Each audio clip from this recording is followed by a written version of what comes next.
Hello, everyone, and welcome in to NerdyTenor's Computer Solves Fantasy Football. This is the weekly EndGame Syndicate stream with myself, Davis Mattek, NerdyTenor, and Mr. Brian Hooper, where we run Dan's simulations live while we draft Underdog Battle Royale teams. We get into what the sim is trying to do, why I'm smarter than the sim, and why the sim is smarter than me. We're doing it this week. We all had stuff going on Thursday, so this is like the one we did 2 weeks ago. We've kind of hacked into the projections a little bit to give, the teams are going to look a little bit different this week, I think, than they did last week. Boys, how are we doing? Are we excited? Do we think we have an edge this week? What's going on? How are we doing? Well, let's see. I got killed on the Monday Night Football underdog. I think I did like 22 drafts and like two of them cashed. One guess which quarterback I was overweight on. Jordan Love. No. One that got pulled out. Yeah. Once again, my stuff was more willing to wait on quarterback than a lot of other drafters, which I think is interesting. Not sure if it's correct, but I think it's interesting. And that did not work out so well for me. It wasn't like I got only him, but I got a lot more than my fair share. But as far as you titled this, computer solved. I'm just sitting here trying to get my code to compile and like my software not to crash. So people were worried about solved games and AI alignment problem and Skynet, and like I'm just trying to get this to work. So it's a good title, though. It's a good clickbait title. It's an excellent. Yeah. I mean, it's about as good as titles get. What's so funny is I don't know if it's because we're streaming this on Brian's channel and the Endgame channel, but this weekly is one of my lowest watch videos. But I feel like if I was to tell someone you can watch one of my videos per week, this is probably the most informative in terms of like thinking about the games and how, I mean, not that my advice is all that good, but just thinking about how fantasy intersects with programming and all that stuff, and thinking about how the computer can help you win at a math-based game. Yeah. But it's definitely because it's a big part of it is because we're streaming to 3 different channels. We could probably stop streaming to my channel after this point. So if anyone is on my channel, it doesn't bother me. I just wanted people who followed me on that channel to sign up for Endgame too, who weren't aware of it. So let's pull that one off after this week. I'm happy to be sending people to the Endgame Syndicate YouTube channel. It's not, but like I think even combined, so like the Thursday salary cap DFS video gets like 5,000 views, and like combined between Endgame and this one, this is getting, and I mean obviously BR is like a smaller game than salary cap DFS, but I am thinking that the computer solves fantasy football will be a good. I am expecting it to be greater this week. I think there will be more views this week with this title. I don't remember if I did a good thumbnail or not, but you can I don't care. You can keep getting more clickbaity for me. I know Dan might care, but I don't. Pete was making fun of me for my titles the other day. He's like, dude, your titles are crazy. Mostly what I do is I let vidIQ determine the title. Like I type in the subject material. I'm like simulation, computer, fantasy football, and then I just choose whichever vidIQ one is best. But this was all me. The computer solves fantasy football was all me. All right, Dan, explain, because we are doing this on a Tuesday, what you have hacked together for our guidance inside The Sims today.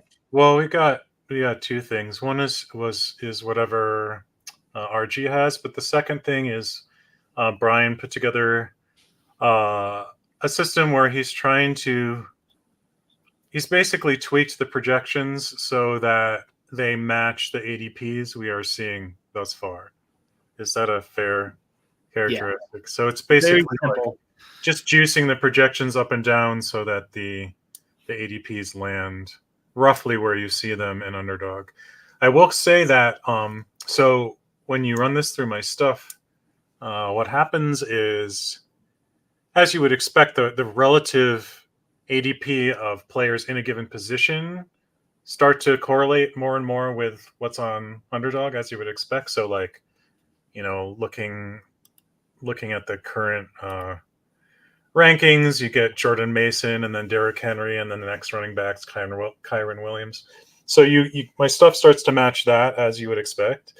However, it still disagrees a little bit with when in the order it wants to pick certain positions.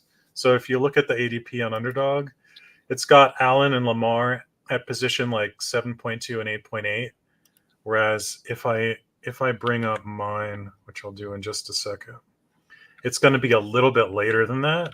Yeah, I will say, as of right now, if ADP stays static this way until Sunday, I won't have any of those players. I would take Josh Allen or Lamar Jackson over Metcalf, Reid, Debo 0% of the time. I don't think there's any frequency in which it is correct to take those guys first. I expect that to change probably by the end of the day. I expect Lamar and Josh Allen's ADP to fall. Based on my, and again, I don't like to act like an expert on these shows because people know so much more about BR than I do. But my read of the situation is that by tomorrow, these guys are going to be like third round picks, basically. Yeah. So running with what Brian gave me, just to make it explicit right now, and I'm still cooking, but it's probably pretty close. Allen and Jackson are averaging around 11th and 12th. So right around the 2-3 turn is where it's picking them, as opposed to 8th and 7th or whatever. Yeah. This is an interesting thing. I think people draft bad on purpose in the playbook, the ADP. I think people either auto draft it or draft bad on purpose to make the Monday ADPs bad. I really do think How much EV can that? You have to give up the money that you pay to get in there to screw with the projections. I'm not sure that's the best strategy. That would be I think it's a bad strategy. It doesn't mean people aren't doing it, but or maybe the Sunday contests are people who literally like don't even know what it is, and they're just they're just sick degens on a Sunday. They're like. I just lost everything. I got owned on DraftKings. I lost all my pick'ems. Like, just give me a way to get my money back. And they log into the playbook and they're like, fuck it, Josh Allen. What if there's like a disproportionate amount of degens in the Buffalo area, and they just love taking Josh Allen? It could be as simple as the team that was playing on Sunday night, which was the Bills. Maybe you're like, oh, I'm watching Josh Allen, so I want to click Josh Allen right now. Or the converse, they play so bad. They're playing so bad on TV. Like, we're already seeing this with Achane and Achane is too low. Yeah. How many are in that initial ADP tournament, Davis? Like, how many entries? It's $1,000 to first, so it's got to be like 1,100 entries total. 1,100. That's pretty solid. That's a reasonable. Reasonable. By today's what day is today? Tuesday. Yeah. It's going to change, obviously. Like, if you look at that, I saw you had Jaden Reed at 100% owed. We haven't projected it. And, I mean... Hey, give me some credit last week. I said Jaden Reed was the most important, best play on the slate last week. That's why I'm bringing it up. I'm letting you victory walk. Well, but at the same token, you got to let me eat my shit, because I was all over Kelsey last week, and Rashee Rice was, I believe, my most drafted player, and he played a snap before he... Yeah, I could have maybe found a winner last week, I think, looking at my stuff, if the Chiefs had done a full 4 quarters, but obviously they did not do that. Yeah, so I had almost 50% of him too. I took 58th in the Millie even with him killing half my lineups. But Dan, my Discord noted that you were in 3rd of the DK Millie with Dontavian Wicks, which you would have no way of knowing this, but Dontavian Wicks is like, he's my most drafted player in Best Ball Mania. Like, he's like my guy.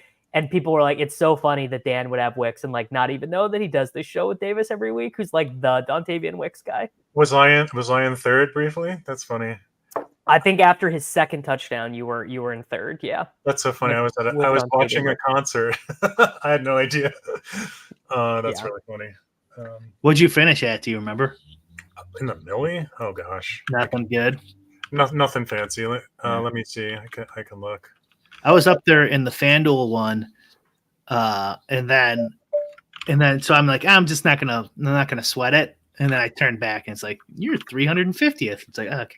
Oh, actually, I'm an idiot. The reason why I didn't win last week was Kyler was my second most drafted quarterback, and that was super terrible. My top entry in the Millie was 73rd. Did it have Dontavian Wicks? It did have Dontavian Wicks. That must have been the team. Yeah. Okay. Dan, are we cooked? Are we ready to run? We're cooked enough. I just keep it cooking as we're on the stream. Okay. All right. I think I'm probably gonna have to enter these on my phone. It was giving me a tough time earlier. Oh, God damn it. No. Okay, we're good. Oh, you got it. Woohoo. All right. I'm gonna put in our private chat the timestamps because I think timestamps help. Timestamps help on the secondary, on having people so Brian, when you do this on the Endgame channel, put these timestamps in. So the updates to my software for this week are all sort of nuts and bolts stuff, but little faster to run. Also, I save all of the drafts it's generated, so I can stop and resume it without losing my work, which is really nice. Okay. But I'll talk about what I'm looking at next because the thing I'm going to do next is actually kind of interesting for strategy. So I'm going to be working on that the next few days. So you think ultimately, in the end, I'm going to be able to beat Peter at this? Peter had 2 top 10s this week. Ultimately, do we think on this show I'm gonna draft a winner that wins Battle Royale? What do you think? If you this is good. It's really hard. Set the line at the odds that over the course of however long we do this show, 17 weeks or whatever, that we draft the top 10 team on this show. On the show? Yeah. Okay. So that's 60,000+ entries, right? So to be a top 10 team is well, let's figure this out first. What are we doing? So it's saying Kyron Williams here. Yeah, that's who I had. Yeah. The odds, well, top 600 would be a 1% finish. Top 60 would be a 0.1% finish. But we have the NerdyTenor EndGame Syndicate branded Sims. Yeah, the odds are 50-50. Either it happens or it doesn't. Happens or not. You can't argue with that. It's just logic. I mean, Pete, he's given me hope as a hand drafter because obviously when 90% of these I'm just doing while I'm walking my dog. So it's got to be deeper than this. It's got to be more like 50-1 or 60. It's got to be really, really deep to get a top 10. Yeah, I mean, how many are we gonna do you think? Well, let's expand it. Let's just say I draft the top 10 team this year, on the show or not. Okay, that's obviously a much higher. Yeah. I'm gonna guess your computer wants Achan. Let's see. Marvin Harrison. What? Okay. Let's see. What? It wants either Achan. Yeah, Achan is winning. Achan is the winner. Achan and Josh Allen are popping up. Contradicting what I said before. I think I just am maybe going to institute a rule that I'm not taking Allen or Lamar with the second pick, even when the it also likes Debo Samuel, Josh Jacobs there. Davis, what's the point of us getting a top 10 team if you're just going to overrule the Okay, computer? all right. This is a small enough subset. This is a small enough subset of my drafts that I can just do what the computer says. Now, this is a pretty good point. Achan is going way down in this stuff. He by Friday he is gonna be like a 4th round pick in this. Yeah, so maybe you keep it in your back pocket. No. Yeah. Kenneth Walker going really early after the 3 touchdown game last night. It's pretty classic stuff. Yeah, he went off.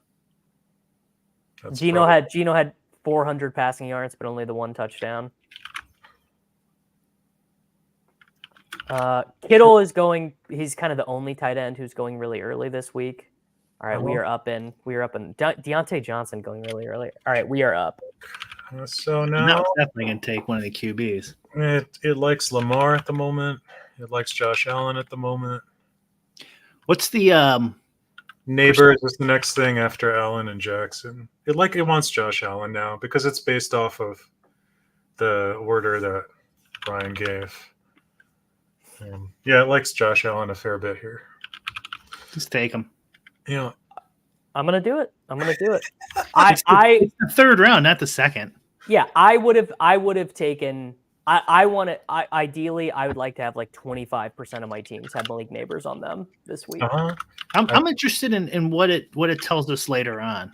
Yeah. So there goes Neighbors. This, Brian, the set we're running right now is your ADP regression model. That's right. Yeah, which we probably should have updated one more time, but okay, now it likes Wicks, it likes Kincaid. It likes Kincaid the most right now. Wow. So this, I'm wondering, did you do anything to it differently based on what has been in the past? Because the last couple times we've done this, it has not always gone to the correlation immediately. It's probably just noise. We've only done a few drafts. We haven't done enough to really know, I think. You know, we got to get 10,000 drafts in a week, or there's no way of knowing. So I actually like this team. I mean, I'm not like super jazzed about A-Chain right now. Like, obviously, I like A-Chain more than my opponents do generally, like regardless of the game. But this construction, Allen and Kincaid, 2 stud running backs, 2 scroll wide receivers, I think is pretty strong. What's Kincaid's ownership as of now? Which also won't be very accurate for a couple of days. I mean, I'm gonna guess he ends up 90%. He's the tight end 2. All right, it's gonna want Wicks. Wait, he got drafted. He did get drafted. Yeah, it's saying Zay Flowers. There's a lot of choices. Zay Flowers, DJ Moore, Amari Cooper, Shakir if you want to double stack. T. They're all really close. So this is a good no draft or no ball spot. All right, I'm gonna no ball. Ayuk is up there. I'm gonna no ball. DJ Moore. All right. Used to play for the Carolina Panthers. He also is the lesser owned right there in that group as of now. And I am just biased towards DJ Moore. He's like one of my favorite players. So Trey McBride is unknown status. Is that right? He's gonna play. He's gonna play. Concussion normally in the NFL now is a 10-day injury. We have Kincaid at 100%, by the way, Davis. Yeah. So now it's got more choices. Ayuk is winning at the moment. Does it want me to scroll at all? Does it care? It likes Ayuk by about 80 cents more than the next swath. Then it's got Cooper, Higgins, Christian Kirk, Shakir again. I'm gonna go T Higgins. I'm a never Ayuker. Yeah, because Ayuk's ADP is so high, it's a lot of value. I'm assuming that it doesn't want a lot of value. That is, I'm skating to where the puck is going, which is I think Ayuk is gonna. It looks like he might go undrafted in this. The thing about Brandon Ayuk is that he's not very good, and so that is an interesting thing that it's hard for the projection systems to gather. I ran this filter on StatHead earlier today. It's only this is only the 3rd time in Brandon Ayuk's career that he's had a stretch of 4 games with less than 180 receiving yards combined, which is pretty interesting. Is Samuel back this week? Yeah, he was back last week. Was he? Yeah. Oh yeah, that's right. He didn't do anything, right? Yeah. Okay, what did it think that team was worth? $6.26. Nice. We are up $1.26. Eventually I will get the production values to have an EV counter while we draft these. Usual caveat, the number doesn't mean much. I basically just run a random number generator and have it spit out a random dollar amount. Well, then it should tell me much more. It should be telling me my teams are worth like $40 then. I will say here, let's look at my results from last week real quick. And we can say how bad I am or not. So I got $527 back on $750 of entry fees. But when you look good. at my exposure, it's pretty clear that I skated around it. So Jaden Daniels, let me put this timestamp in. Week 4 results check. Okay. So Jaden Daniels was my most drafted quarterback. Kyron Williams, Barkley, Aaron Jones, Mason.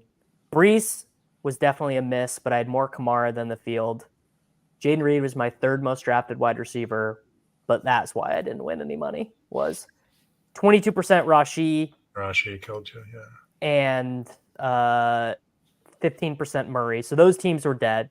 So that is roughly 35% of my teams-ish that are completely dead, couldn't win money. And then Bowers, so 23% of teams dead. I did end up swapping onto a lot of Kittle. I think I feel fine about what I did. It's like, sometimes you just run bad with Rushy, I guess. So I did 29 entries, and I got $45 back. Not the greatest. You were trying stuff though. Yeah, I was mucking about. I did 4, and I think I lost all 4. I might have cashed 1. How do you see it? It's results. The results tab. Got it. Yeah, no, 5 bagels. 5 bagels. Let's see. I wonder if any of my teams were even close. Looks like my best team. Yeah, not even close. I got a lot of rice. I had 30% rice. Yeah. Because he was going kind of late, and then he moved up. Yes, yeah. If you had started drafting them, like if you were testing your tool on like Tuesday or Wednesday, he was a 2nd round pick. Yeah. Yeah. So I got a good bit. Which I like drafting early. I think a lot of people are going the other way. I think most of the sharper players are saying you should just draft once you have the projections and the information. Yeah. I sort of prefer the combos that we're able to get early in the week that become, obviously you are giving up massive informational edge drafting on a Monday and Tuesday. Like the entries that are getting drafted on Friday, Saturday, and Sunday, I wouldn't know how to put it into a dollar value, but it's worth a lot, the information that you're getting then. Sure. Even something as simple as like knowing which queue players to take to set up swaps is a big edge, you know? And we've got none of that. All right. Are we ready for another? Sure. Can use the same model a few times. Sure. Okay. Let's enter into another one. I'm interested to see, does it have each spot as similar EVs, or does it really like the 101? Does it really like the 102 this week? Yeah. That's interesting. I could test that. Where are we? We're 4 again? We're 4 again. 4 again. So I think I like 4 because you can get, sometimes you should be able to get Nico, but you can take Kyron and you can take Metcalf or Reid. Metcalf and Reid sort of feel like the skeleton keys to me this week. That's my think. That's my thinking. Drafting early allows us ball knowers to get plus EV. That's sort of my thought. Is it does allow you to kind of guess what the projections are going to say. Like a good example this week is Ramondre Stevenson. He's like undrafted right now, running back 15. When the projections come out in this matchup against Miami, he's going to move. He's going to move way up. Not that I even think he's that great of a play, but that's just an example.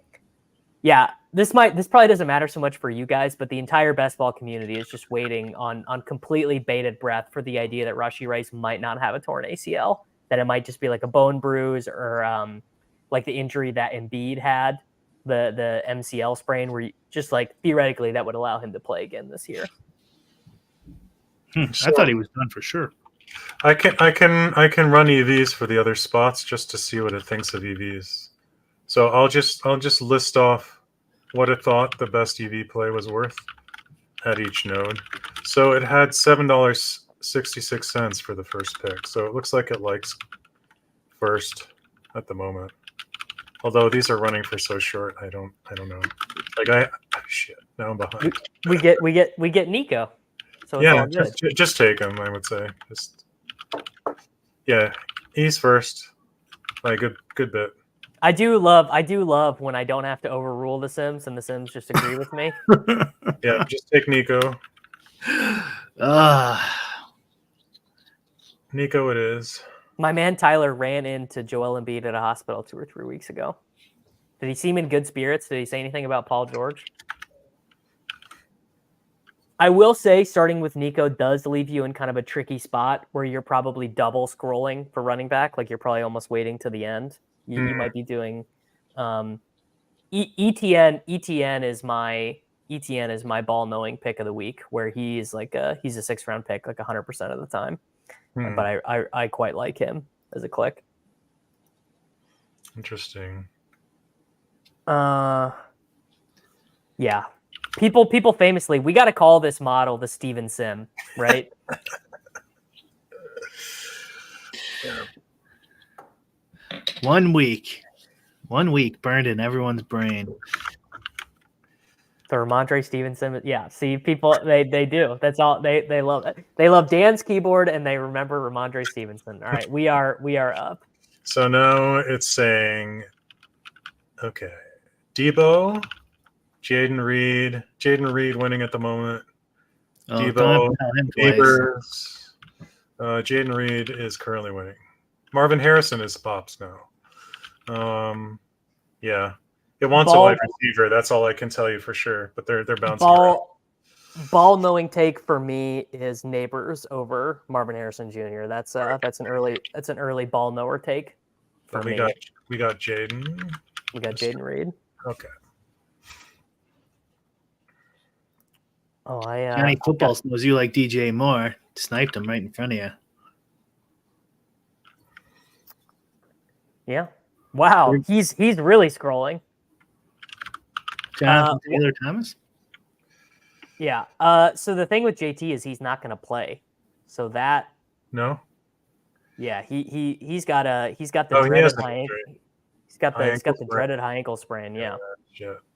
And it's having to swap your 2nd round pick feels pretty non-ideal, right? No. Yeah. I can't see why you would want that. Yeah. That's probably just a mistake. The person didn't know. It is. He is a no badger. All right, we are on the clock. HN going round 3. That's interesting. So now, this is interesting.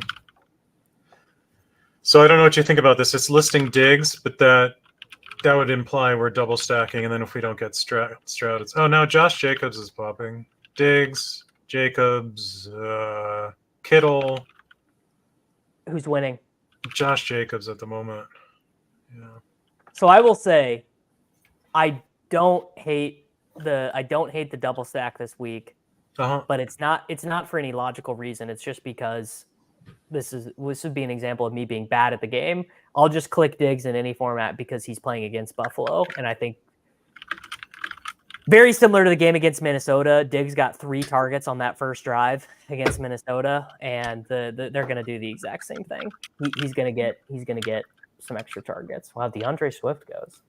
Okay, so now it's saying Kittle or James Cook. Kittle. Those are winning the most right now. Kittle seems pretty good. I don't think Daniels is in 3rd for what it's worth. So it's Kittle, Cook, Daniels is the order it likes at the moment.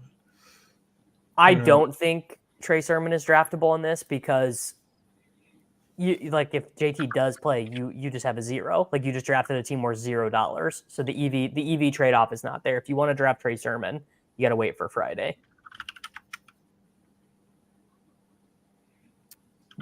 Brian, what team do your Sims want me to stack in DFS for baseball? I'm not playing today. Is the playoffs going on today or what's going on? Today. I have to play for crowns. Like you can't miss a day. It's all about those crowns. And it's literally the only reason I play. Yeah, the four gamers are still pretty good, I think, for DFS. But then I don't really like when it gets smaller. Well, you have to. This is like a very swappy slate because all the games are so spread out. Mm, So you're not gonna know all the lineups, and even if right. you did, you might want to adjust because you actually have time to do it. Is that Wandale Robinson? I just saw. Yeah, sorry. No, it's okay. Okay, My man is typing for his life. So it's saying Kenneth Walker. Wow, I love it. Yep. Wow, I actually haven't got. This is a big ADP value on Walker. Yeah, it's saying it's by a very good margin. Too. You know what I just realized? I wasn't even paying close enough attention. We just took Jacobs and Reid together, which is interesting. Huh. I didn't see that either. I'm sure. I see. Sure, it's not that big of a deal, but I probably wouldn't do that hand building. Yeah.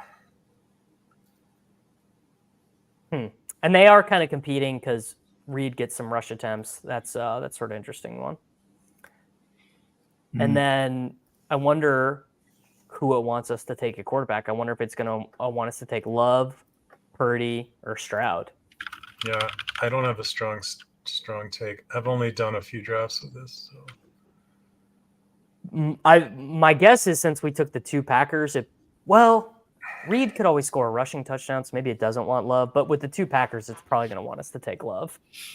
That would be my guess.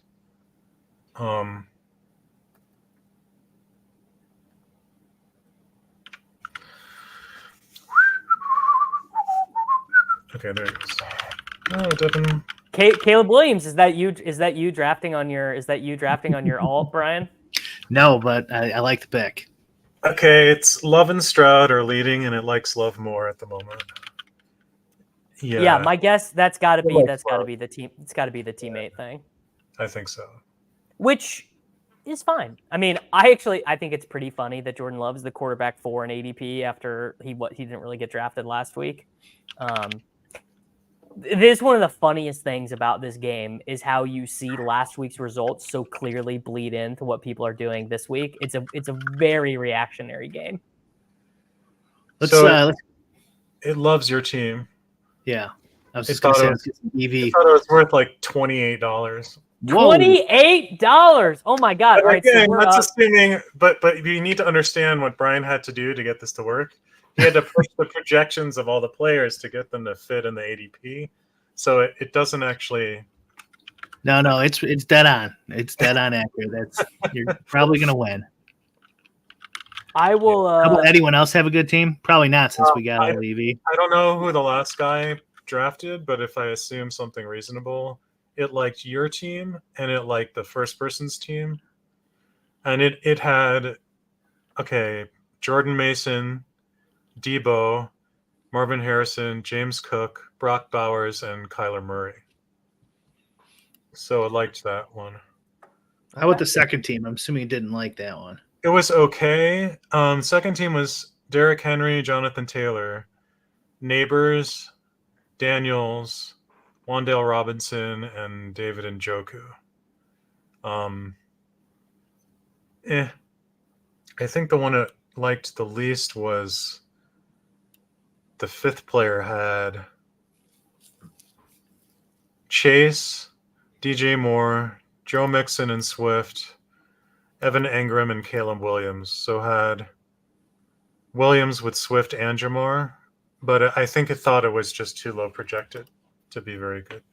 Just didn't have enough projection. That's the real thread the needle, right? Of do you take the low projected team for the discount and ownership, or do you just stack up high projected players knowing that they're all like roughly 100% owned?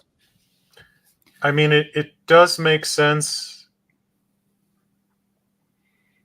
Like, I know from baseball, like you find, and it makes perfect sense that whenever you're playing players, so for people that don't play baseball, stacking is a big part of the strategy. So in big GPPs, you're typically playing a bunch of players from the same team because when batters do well, that means they're not getting out, so there's more at-bats for the other players, and so they all correlate, and you can bat in other players who are on base, et cetera, et cetera. So all the batters are positively correlated on the same team.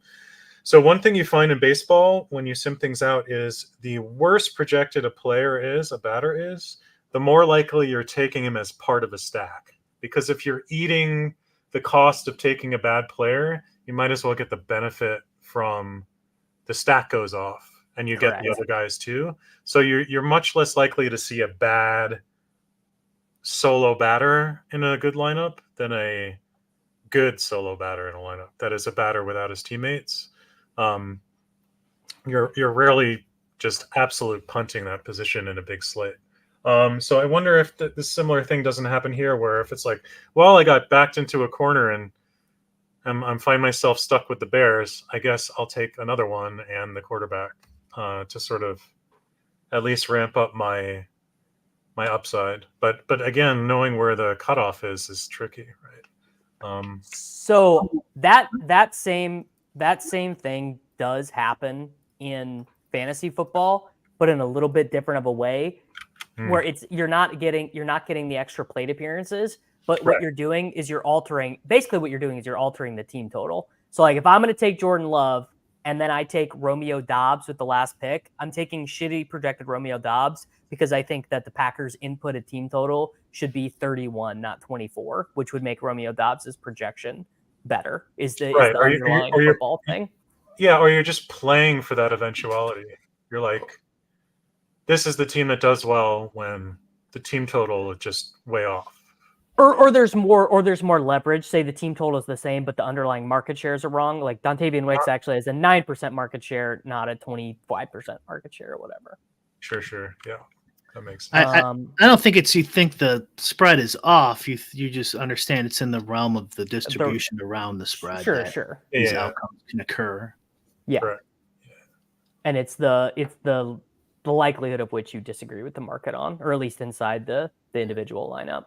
Yeah, or it's just a good gamble, because if the team does go off, these guys are likely to be the ones who benefit. Hey, it's a good skill. You mean this is a skill based game? That's what I meant. Yes. All right. Ready for another one, Dan? Sure. Do you want to? Yeah. Do you want to stay with the same system? No. Let's change systems. What else do we have available? So the other one we have is based on, I think. Do I have Blitz? Let me see how out of date this is, because if it got updated, I should probably rerun it. Okay. That's from a long time ago. I think we better go with what we got, because I don't think this is updated enough. So let me switch back over. This is the thing about doing stuff early in the week, like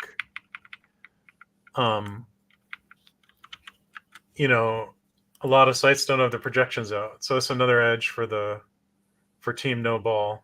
But I guess Team No Ball definitely has the advantage until Thursday. Then the computer knowers take over. But then the question is, like, you also have to consider how many ball knowers are you drafting with. Like, it's one thing, if it's just lots of people who all have the same information as you, it still might have some value. But if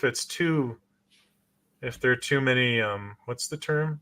Spreadsheet virgins in all of your drafts, it might not be that much of an edge, because they're all just gonna grab the same.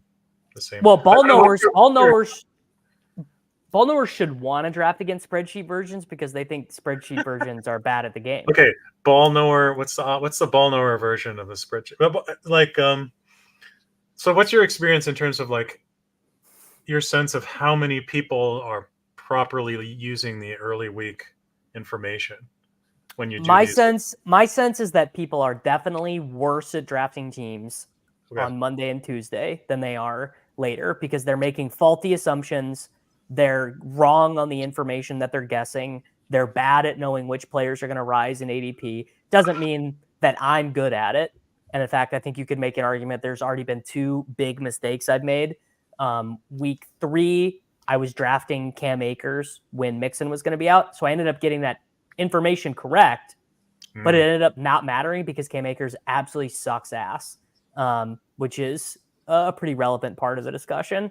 And then last week, I was late to doing Kittle, and then Kittle also ended up being super high owned. because you could swap into him.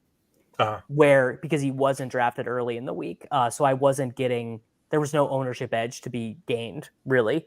And a lot of people now, the people that I know who are playing the game, who are willing to give up some of their strategy, are just saying, the ball knowing stuff early in the week, you're just wasting your time. Just wait to get the informational edge. And then people are still playing suboptimally on Friday, Saturday, and Sunday.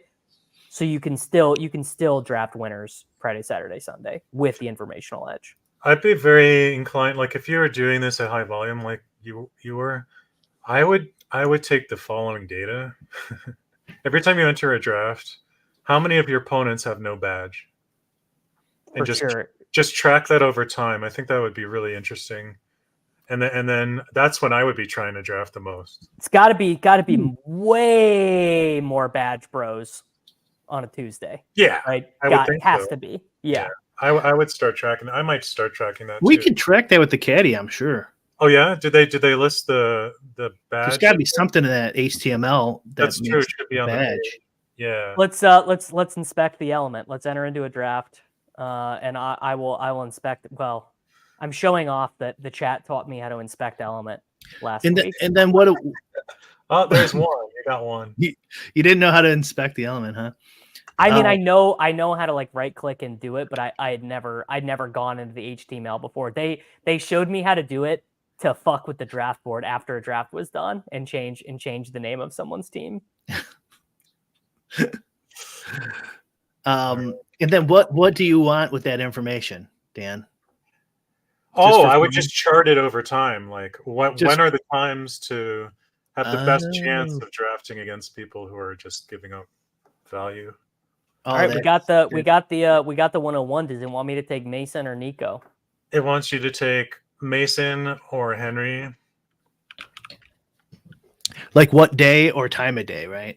Yeah, day and time of day. Yeah. I can start grabbing that. Yeah, this is great point. Drafting in the middle of a fucking workday, virgin time. Yeah, it wants Jordan Mason.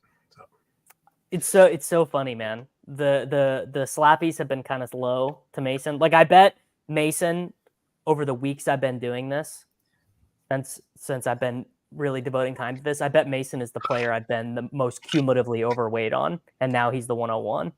Yeah, I think I can say the same thing. Ramondre Stevenson notwithstanding, I think I've had a lot of Mason. Yeah, so it didn't. So I let that run for a long time, and this just gives you a rough idea what it thinks of the EV. So it thinks your EV as player one is about $6.27. So I it doesn't. I have to try and maintain that for the rest of the draft. Well, I'm gonna try and make it up. Yeah, I would assume Friday and Saturday nights gotta be that has to be the winter time where people they've been drinking, they're up late. Yeah, that's got to be. Yes, maybe even Friday night too. But yeah, definitely, that's what I was going to say too.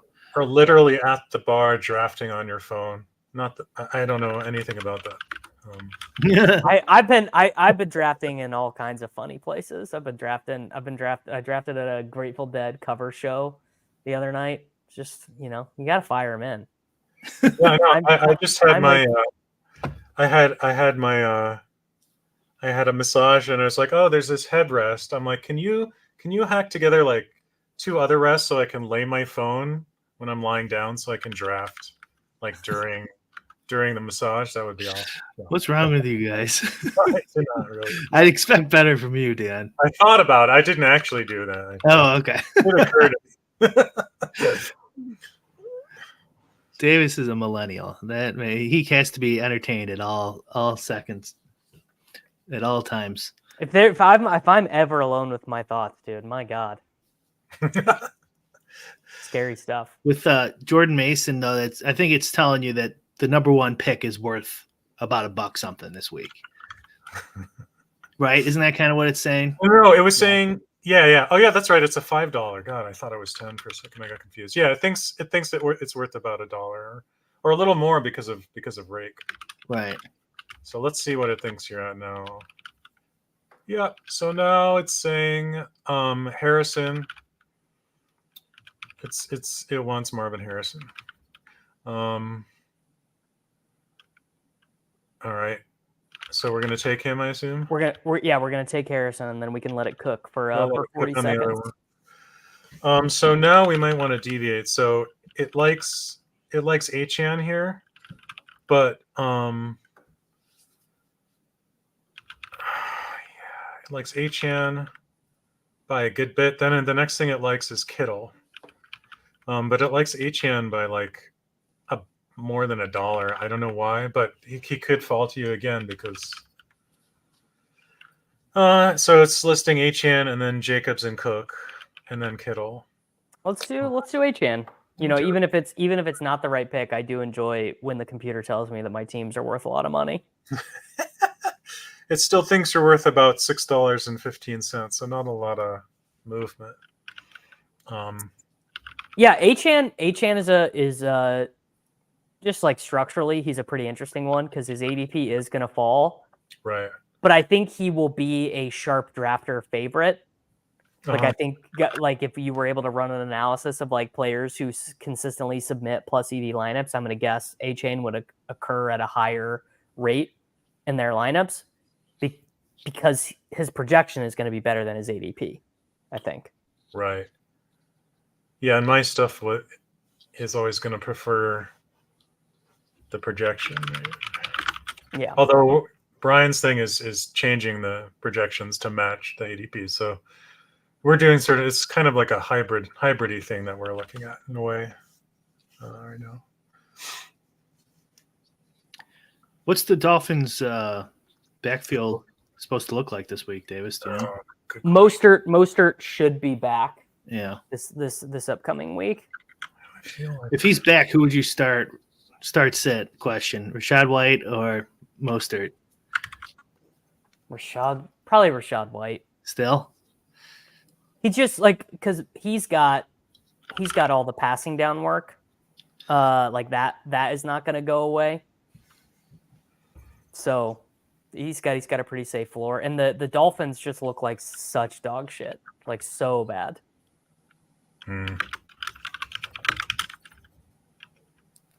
Although Huntley literally seemed to have not known the plays on Monday night, and maybe with another week of practice, he literally does learn the plays, which seems like that would be an edge. You trying to beat Bob and Nancy's excellent team? Yeah, it's not working out. Yeah. All right. Working out. Mason, Achan, Harrison. Curious. I kind of conceptually like George Kittle and Jordan Mason together a little bit. I don't know why. That's some intuition there. It seems like the computer likes them together a little bit too. Yeah. Could be a good Caleb week. Could be a good 1% owned Caleb week, Brian, if you want to draft some of these. How many of your 5 teams last week were Caleb teams? I don't think I got any, actually. I didn't think that far ahead. Who did I have? It is kind of a funny thing doing these and being like, when you're just firing them off and then you get to the end and you're like, I just did 20 drafts and all I did was chalk. I didn't scroll down for a unique snack at all. Yeah. Here we go. 2 more picks. We are up. This is interesting. What do we got? What?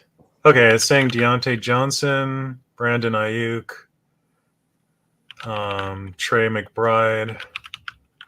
Oh, that's interesting. If you take Trey McBride, it's probably going to make you take Kyler Murray with him, I would guess. Yeah. Deontay Johnson they're all close. So Trey McBride is currently winning, and Deontay. I did Deontay. Let me see. We need a quarterback and a tight end. So interesting. It's still saying. Oh wow! So it's saying Trey McBride.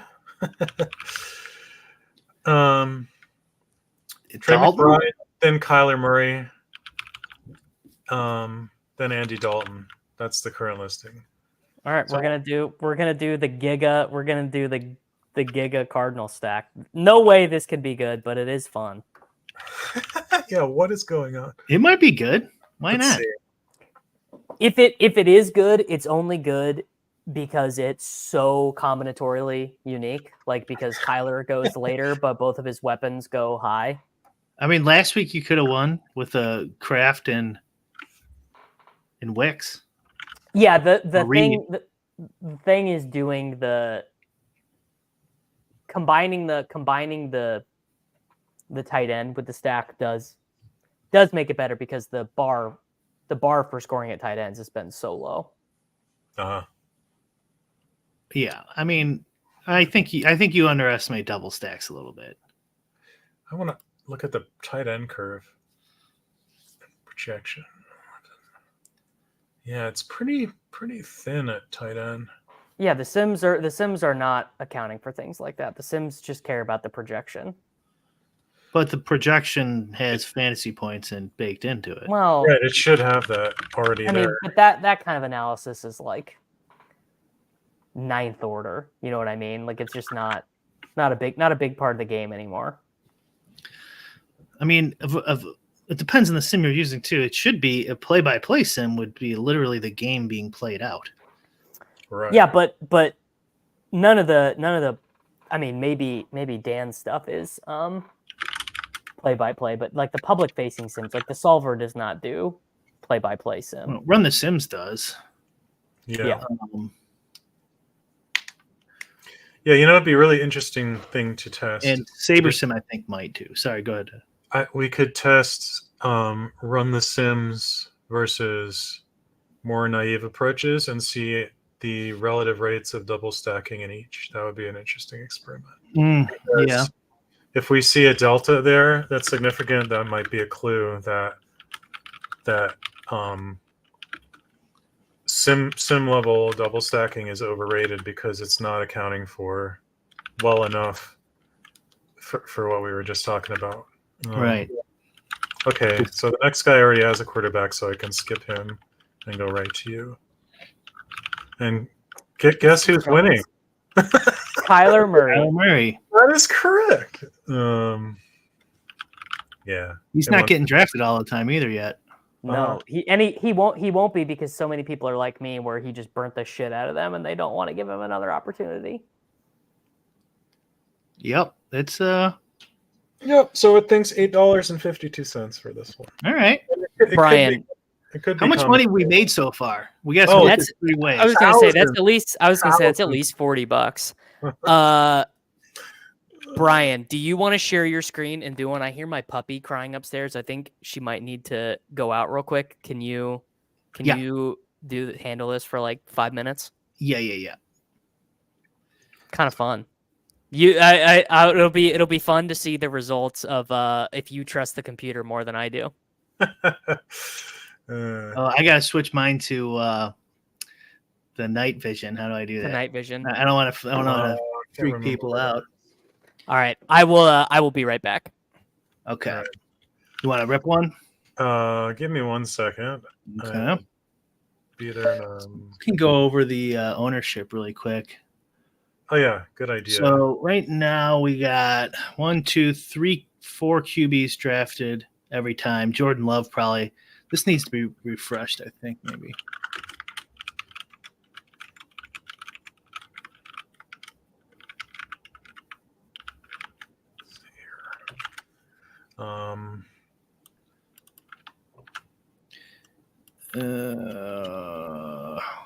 There it goes. There we go.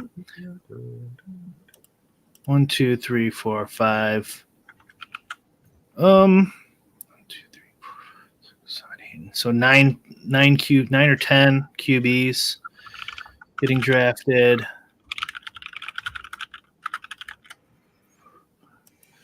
Looks like the top 6 or 7 RBs are kind of locked in. Which makes sense. How big of a drop off is the? I haven't looked at that yet. After Jonathan Taylor Thomas, it starts dropping off to a second shelf of Connor, Robinson, Mixon, and then the shelf after that's Hubbard, Swift, Stevenson. I'm assuming ETN's getting drafted too. There might be a name problem here with this junior thing. Right. Cool. All right. Yeah, I am ready for the next one. Okay.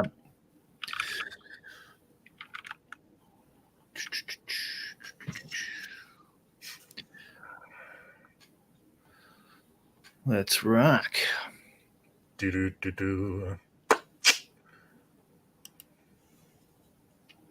Oh, this will be interesting. I'll let it queue me up a player with my with the draft caddy too. See what it suggests. Uh-huh.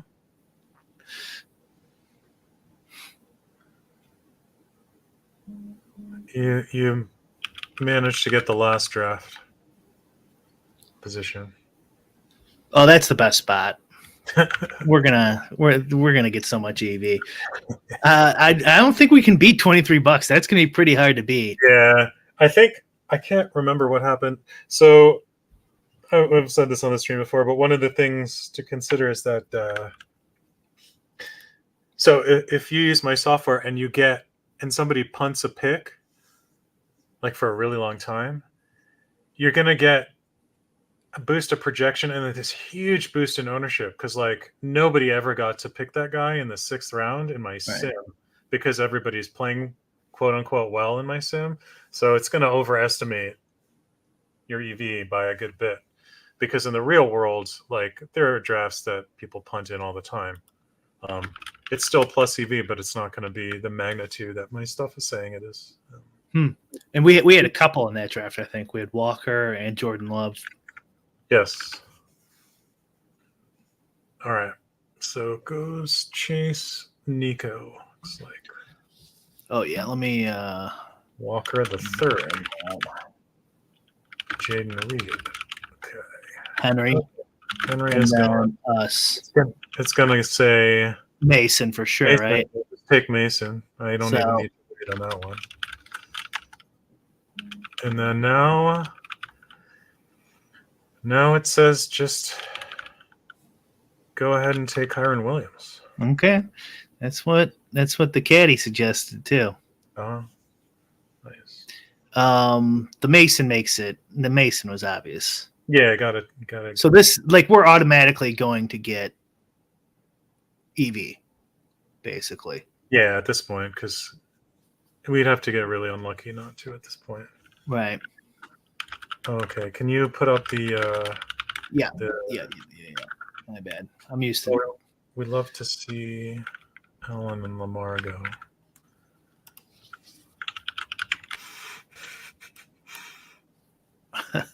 This is a good question. Does the sim calculate the odds that they punt so bad Underdog throws the draft out? Yeah, this is a real problem. Kudos to them for trying to keep track of that stuff, but how do I put this? I have questions about how they handle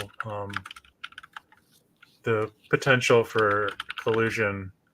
I think the approach needs refining, because just thinking about it, there's sort of like a perverse incentive. Like if your draft starts going really poorly for you, can you just play like a lunatic and hope it gets invalidated? I mean, a guy did that and got busted.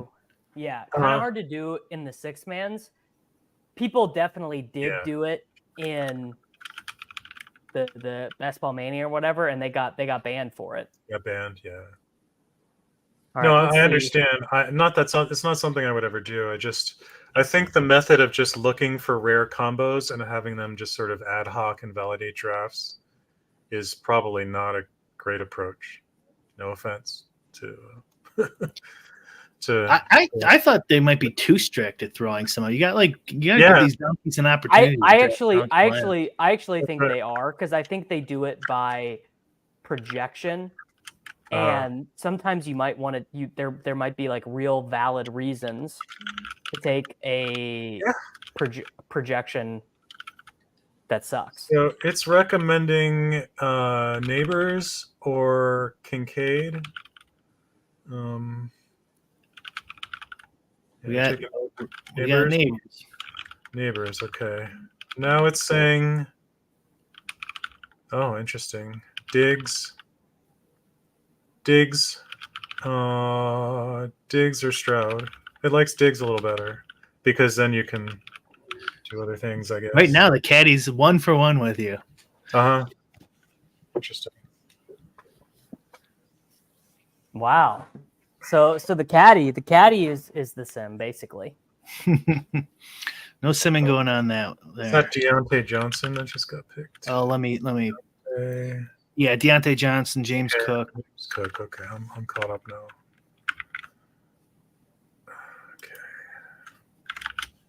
My YouTube video yesterday was called Rashee Rice out for the season.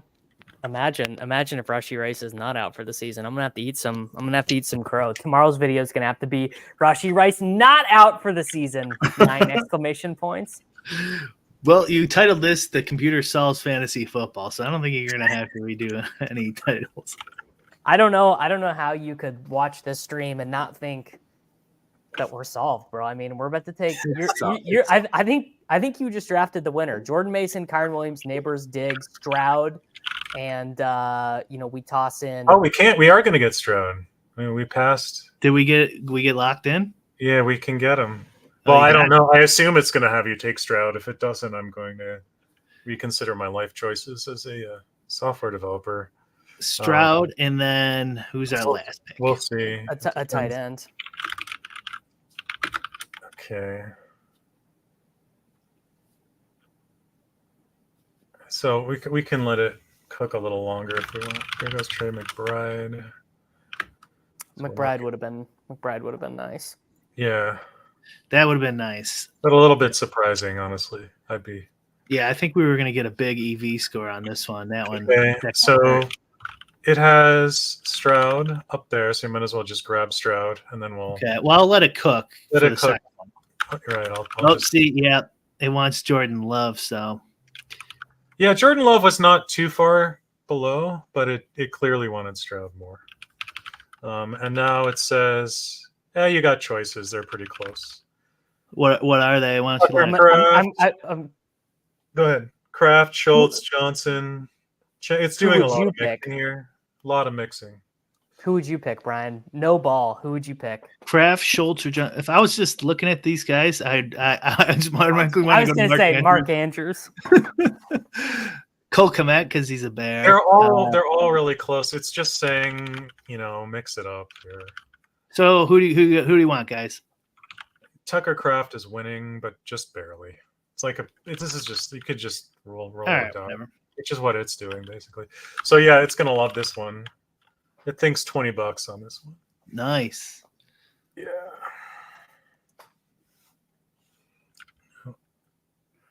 Very nice. Let's see what the other people come up with.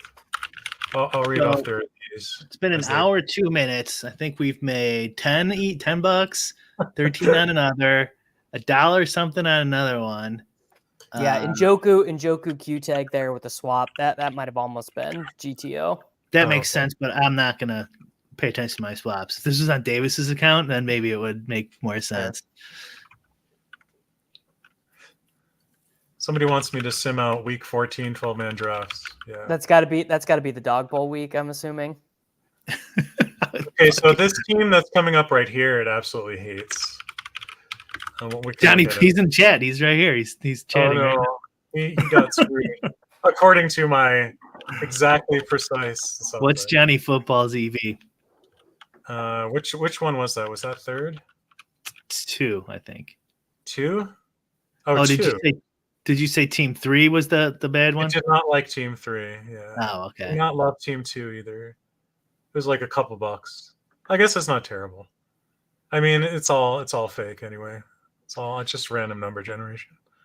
They liked the first team a lot because he got a lot of fantasy points. Jamar, DK, Debo, HN, Bowers, and Love. No correlation with Love, I don't think. Wait, what's the bring back? Green Bay. Green Bay, who are you playing? Oh, Rams. I think we've got about $30 an hour in EV. Nice. All right. We ready to fire up another one? Sure, we can do one more or a few more. Oh, am I ready? I am ready.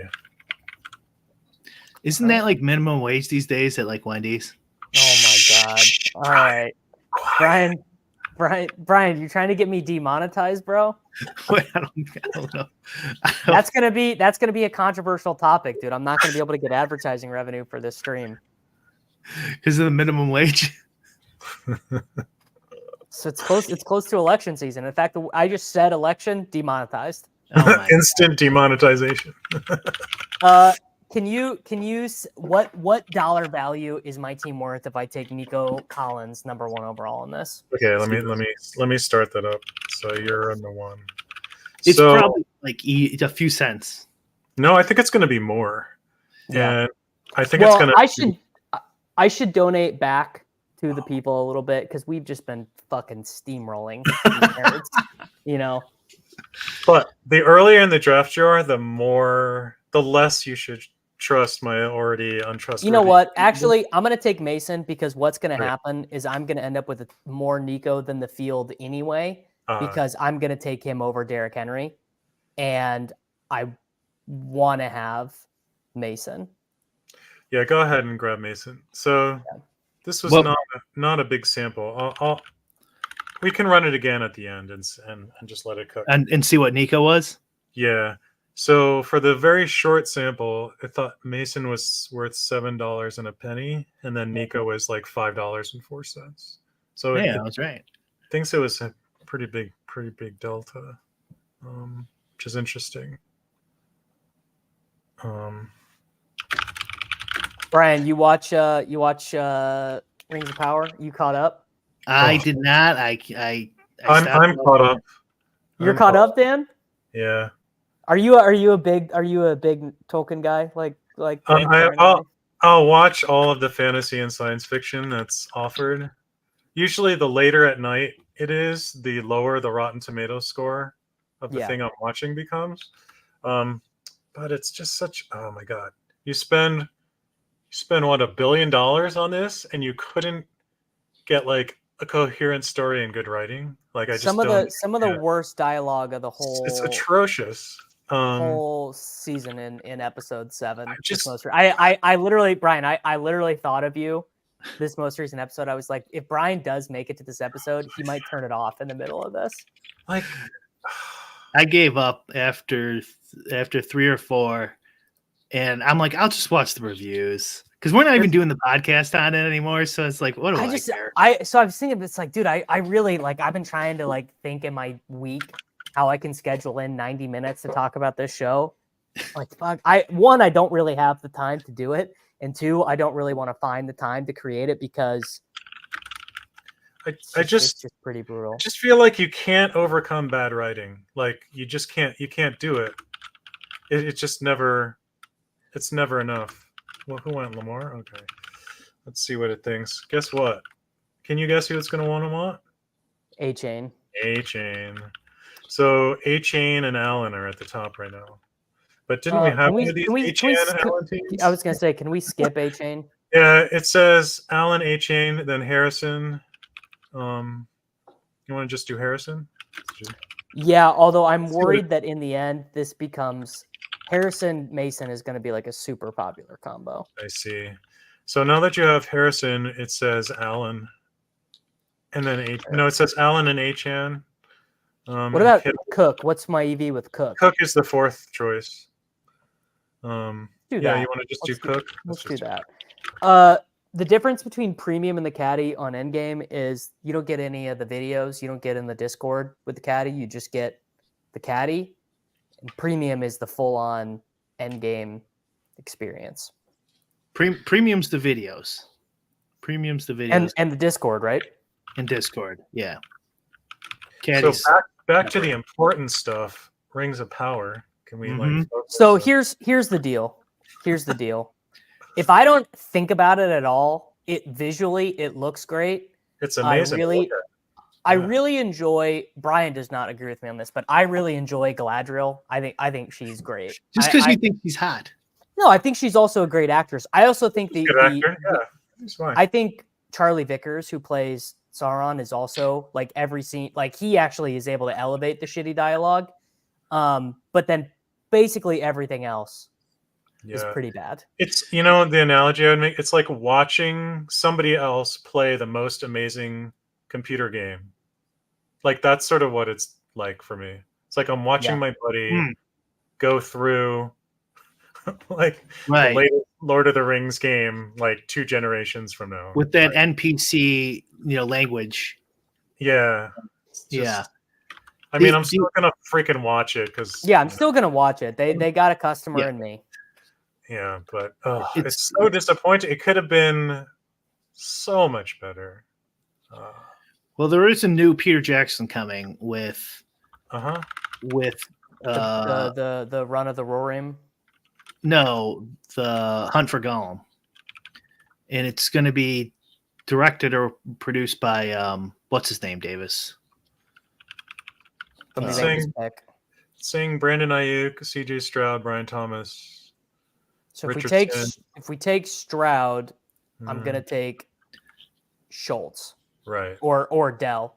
Right. I'm not gonna take I ran. Ayuk is winning at the moment. I'm an idiot. I put my queue in the wrong order, and I was not nimble fingered enough. It's okay. We'll recover. Now that you took Kincaid, it says Ayuk, Stroud, Kyler. That's interesting. Ayuk, Johnson, Moore, Cooper. Ayuk winning. DJ. You know what? This team is already worth $0. So I'll add. If you can't go lower than 0. Underdog's not going to call me up to make me give them more money. So I'll put Ayuk in there. We really I gave an Acolyte 6 out of 10. Brian gave it, I think, like a legit 0 out of 10. I have not seen it. Oh God, I have not seen that one. The thing I'm excited to see is the new Disney thing with Han. Skeleton Crew. Yeah. Or the the Skeleton Crews. The witch one, the Agatha one. Oh yeah, I don't do any of the Marvel stuff. So you don't do the Marvel thing, because she is legitimately extremely entertaining to watch. See, the Dune movies are such evidence that it is possible to adapt legacy content and make it great and make it new and make it fresh, because those movies are so good. I agree. Those are very well done and quite different from the books in significant ways. Have you read all the books, Dan? No, I've only read the main one. Oh, but man. The character they get crazy. Like they go out of their mind.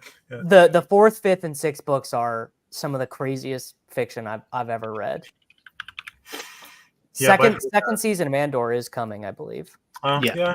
See, Andor is a funny case because like so much of the secondary Marvel stuff I think is pretty bad, and I think Andor is one of the best, and ironically it did not need to be in the Star Wars universe at all. At all, no. Right? It was just a good like suspense spy heist. Yeah, heist-y yeah, thing. that was the secret, which is like, when Disney bought Star Wars, that's what they said they were going to do. Was going to become like, we're going to do a comedy in Star Wars, we're going to do a war movie in Star Wars, we're going to do a prison movie in Star Wars, and really the only thing they succeeded at was Rogue One was the war movie, and it was great, and Andor was great, and season 1 of Mandalorian was also pretty good. Yeah, I enjoyed the Mando stuff. Here, Brian, that's a good plug. If you guys liked those shows, you can go and search on Patreon right now, and Brian and I have reviews of all of those programs. If you want to burn even more EV, wait till you hear what it thinks we should take. Kyler. Oh no, it will say Purdy. It says Purdy. Purdy is number 1. Boring. I thought I was going to do something stupider. Yeah, Brock. You know what? Anthony Richardson is. I was gonna say I am, because this team is already worth $0. I'm gonna take Anthony Richardson. Okay, it actually thought that was only a 50-cent punt. And it's more than in my opinion, it's actually, that was the only thing I could have done to make that team a team that could make money, because Richardson is not going to get drafted this week, and that team had Brandon Ayuk. So really what we need is 35 unowned Anthony Richardson points. Well, you did okay in Brian's adjusted projection system, despite making the left turn. What do you get? He got $5 and a penny. Okay. So he made that sweet 1 cent. So we made $30 the first hour, and right now we're on a penny every 15 minutes. Beautiful. Solid.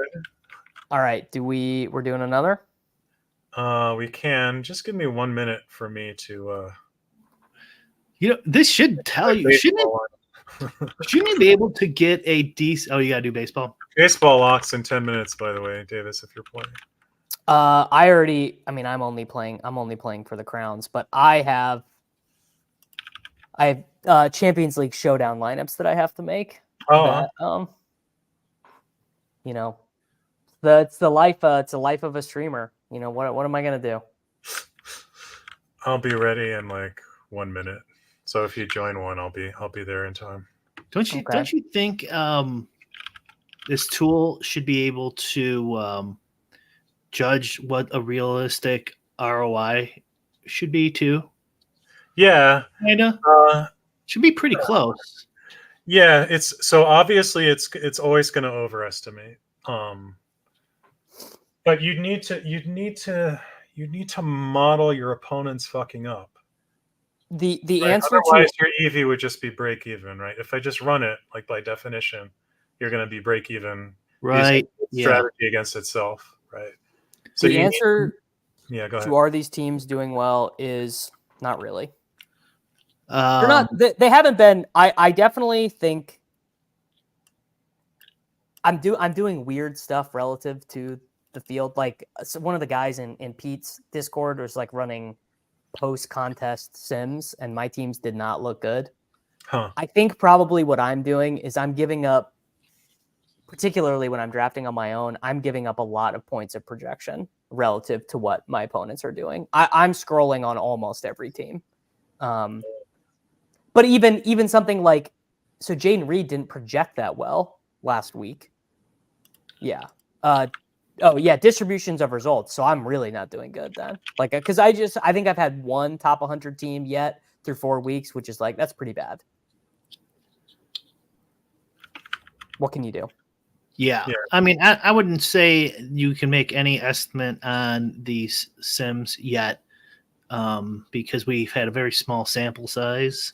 We switch between projection sources frequently, and we've drafted like 5 teams a week. Yeah. I think the thing to look at would be to save the teams you get with the sim product and then sim those out against the field. I think that's the best you can do for right now. The more I think about it, Dan, is this more a conversation for off air, but we should probably at least have like two separate things, like one balanced, one exploitative, or just the exploitative stuff. Do post lock analysis, because it's very, but this is very distinctly different from DFS, where we have a lot of information that our opponents are doing, as opposed to DFS, where we're all guessing what our opponents are going to be doing. Yeah. Simply even ADP. Yeah. So I can, this is related to what I wanted to talk about, what I'm working on next with this tool, which is beginning to hybridize it. So I've got my tool like saving all of its own drafts against itself, which is just so I can look at them. So we can look at one of those if we're interested of what those look like. But I want to start saving every draft I do and then incorporating that data into the field that I use to create the simulation. So it's the first step to having an exploitative approach in my software. So the obvious thing you can do is, like, every time there's a draft that you complete, you save it, and then you throw that in the pool, right? Because that draft happened. But obviously, when you're looking at a battle royale with 67,000 entries, adding a single draft is not going to move the needle. So I have some ideas for how to try and extrapolate from a smaller number of drafts to create a pool that more represents the field, and then have your software play against that, which would be sort of an exploitative approach. So that's what I'm going to be working on this week, and hopefully have some interesting data for next week. Because I think that's where it gets really interesting. Like, how do you adapt based on what other people are doing? your drafting process. Yeah. The ADP model we're using now too is also more closer to that. It's not exploitive, obviously, because you're still using balance equilibrium strategies, but it's definitely probably guessing the field more likely than it is than if you put Cardi's numbers in there, for example, or something. I think that has to be. Yeah, I think that has to be. So, yeah, I have a lot of work to do there. It's it's a hard problem. This is a hard problem to do.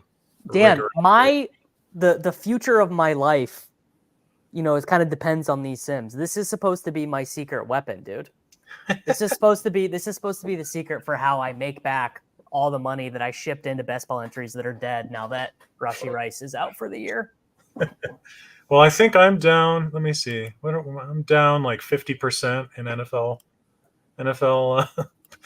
battle royales. Yeah, something like that.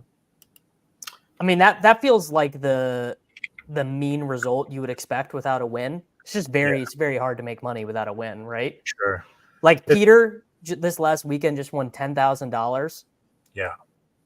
If I gave you a line right now, what amount of money do you, if you know that he max enters Battle Royale every week for the rest of the year, not making any assumptions about Pete as a drafter, just a guy who made $10,000 one week, and he max enters the rest of the way, what's your line on how much money he ends up at the end of the year? Like you really got to get first. Yeah, I think that's probably true. It's much smoother in Battle Royale than it is DFS, though. That's true. People only got like $1,000 back, if that, in DFS. Yeah, at least this Battle Royale top prize, it's 10%. Whereas a typical contest of this size on DraftKings for regular DFS would be like 30%. What are you easy? What are you saying you disagree with? Like I'm not making an assumption on Pete being a good drafter. I think Pete is a favorite to make money because I think Pete is a good drafter. It's not about him. I'm treating him as just a test case. Yeah. So it is, if you're playing kind of balanced. If you are playing exploitatively, you can lose more. Yeah. Like, just for example, if you know a guy who just like takes 30% of Rashee Rice, like just for example, right? Like you could lose more that way.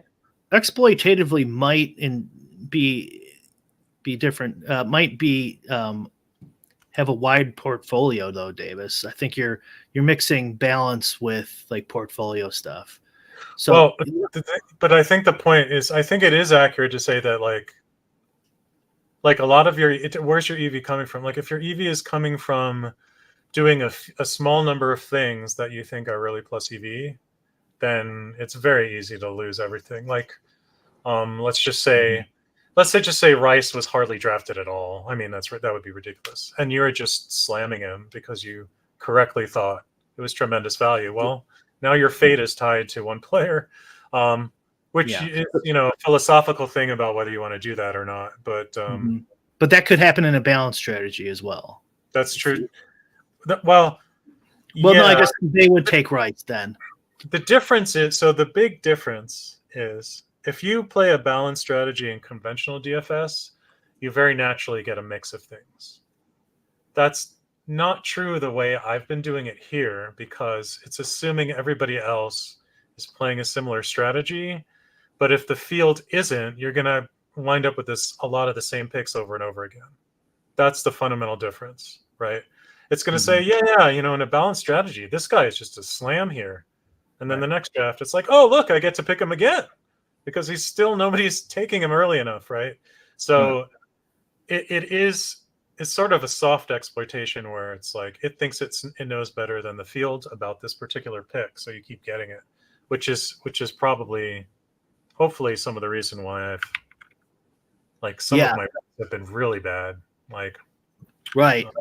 But that's why I'm just kind of trying to explain to Davis or whoever that balance doesn't necessarily mean you're going to have like 25% of every player or something like that, That's true.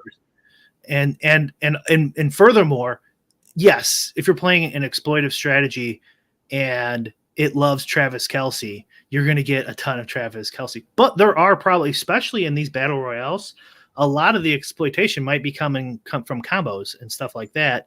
There's only 6 picks. There could be multiple players who are plus EV that you might mix and match. It might not just be all Travis Kelce. Maybe it's a little bit of him, a little bit of somebody else.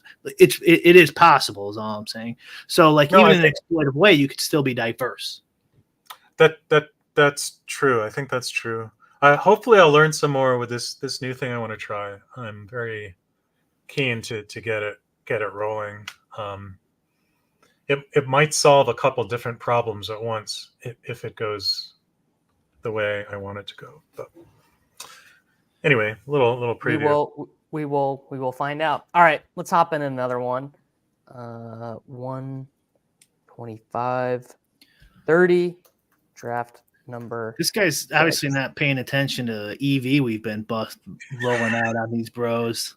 You know, Brian, I tried to cash my sim EV at the bank, and they refused to honor it. You know, the bank examiner told you to fuck off. Speaking of elections, I think we can all agree that if a candidate would let us cash our EV, we would definitely all vote for that person. Oh man, someone's tuning out. Okay, got the 105. See, in my dreams,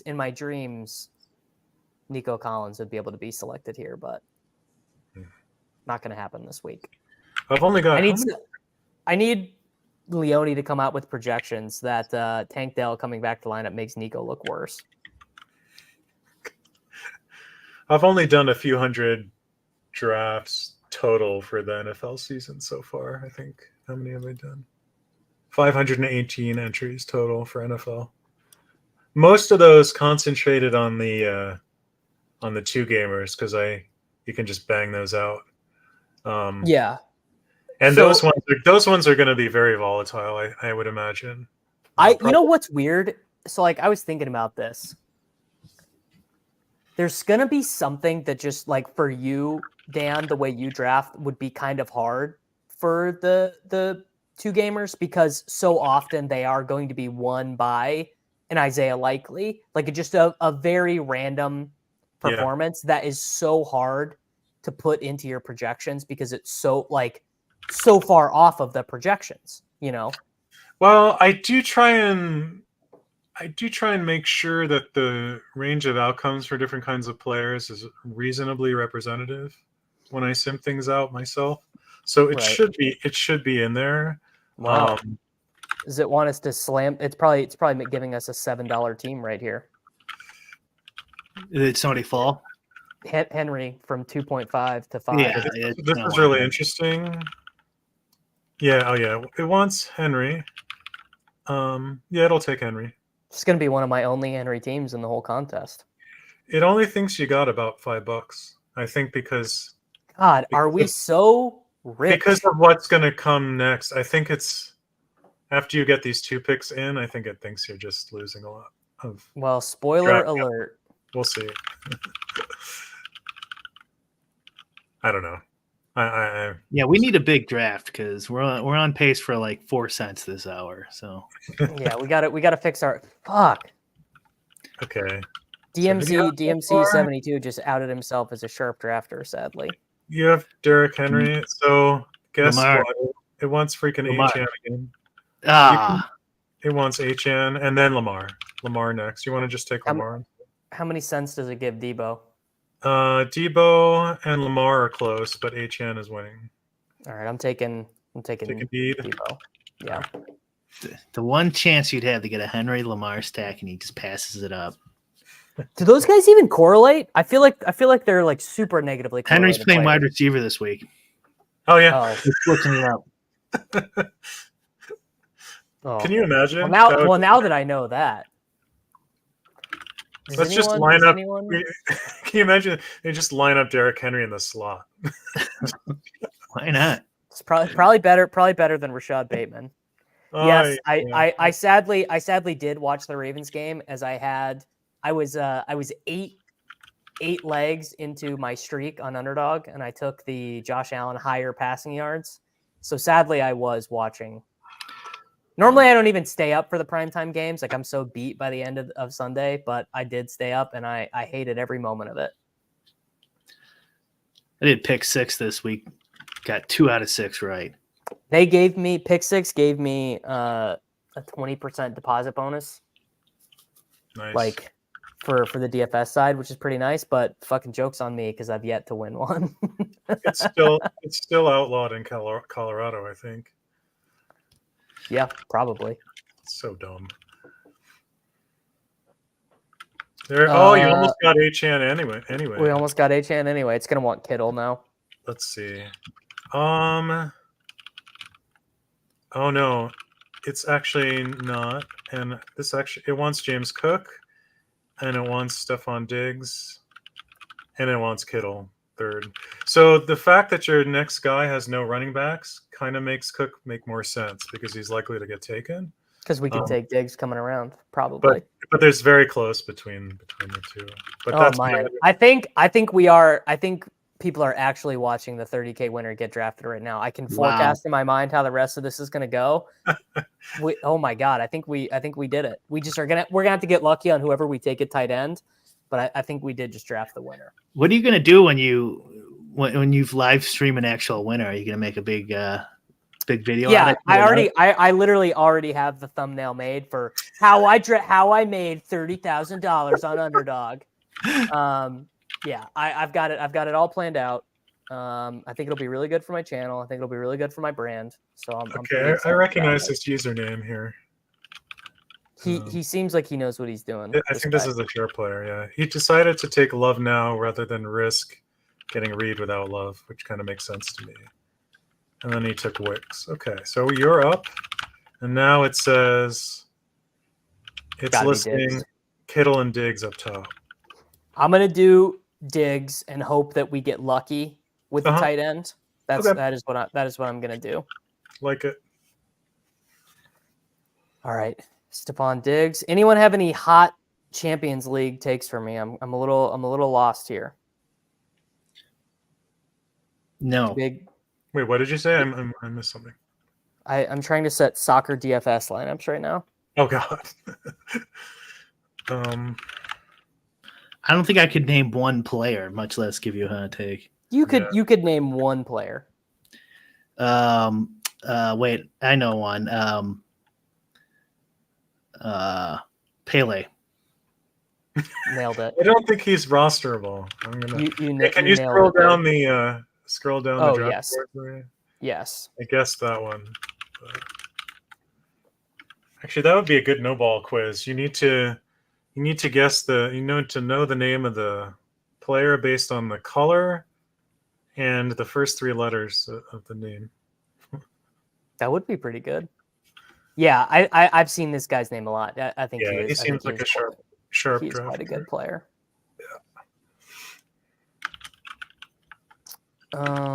But I think that's what he was. I assume that either he snap locked. Oh, he took Wicks, dude. Yeah, he did. What a ball knower. I wonder if he was considering waiting on Love to get another. So do we want to take CJ Stroud? No, we do not, because the next guy already has a quarterback. Right. So Bowers. We did get lucky at Bowers. We take Bowers. Yeah, Bowers. Oh my goodness. Okay, we did just draft the $30,000 team. So everyone get ready for the video. The video on Monday is going to be entitled "How I Won $30,000 After the Computer Solved Fantasy Football with NerdyTenor and Brian Hooper (Endgame Syndicate Forever."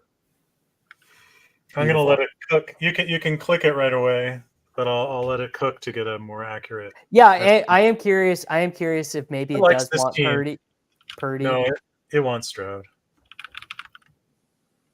Purdy is in second place, but it wants Stroud. Wow. Yep. All right. Is this team worth $17,000, $18,000? $9.91. Wow. Okay. God.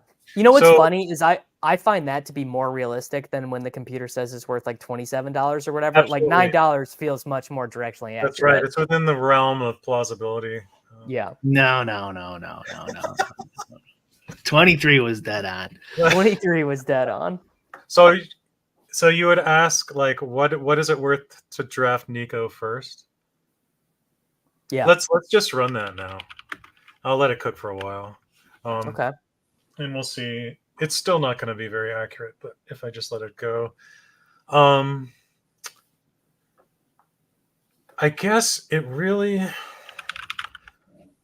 doesn't like not having a running back on the first pick, because it thinks you're just gonna miss out on too much value when it comes back to you.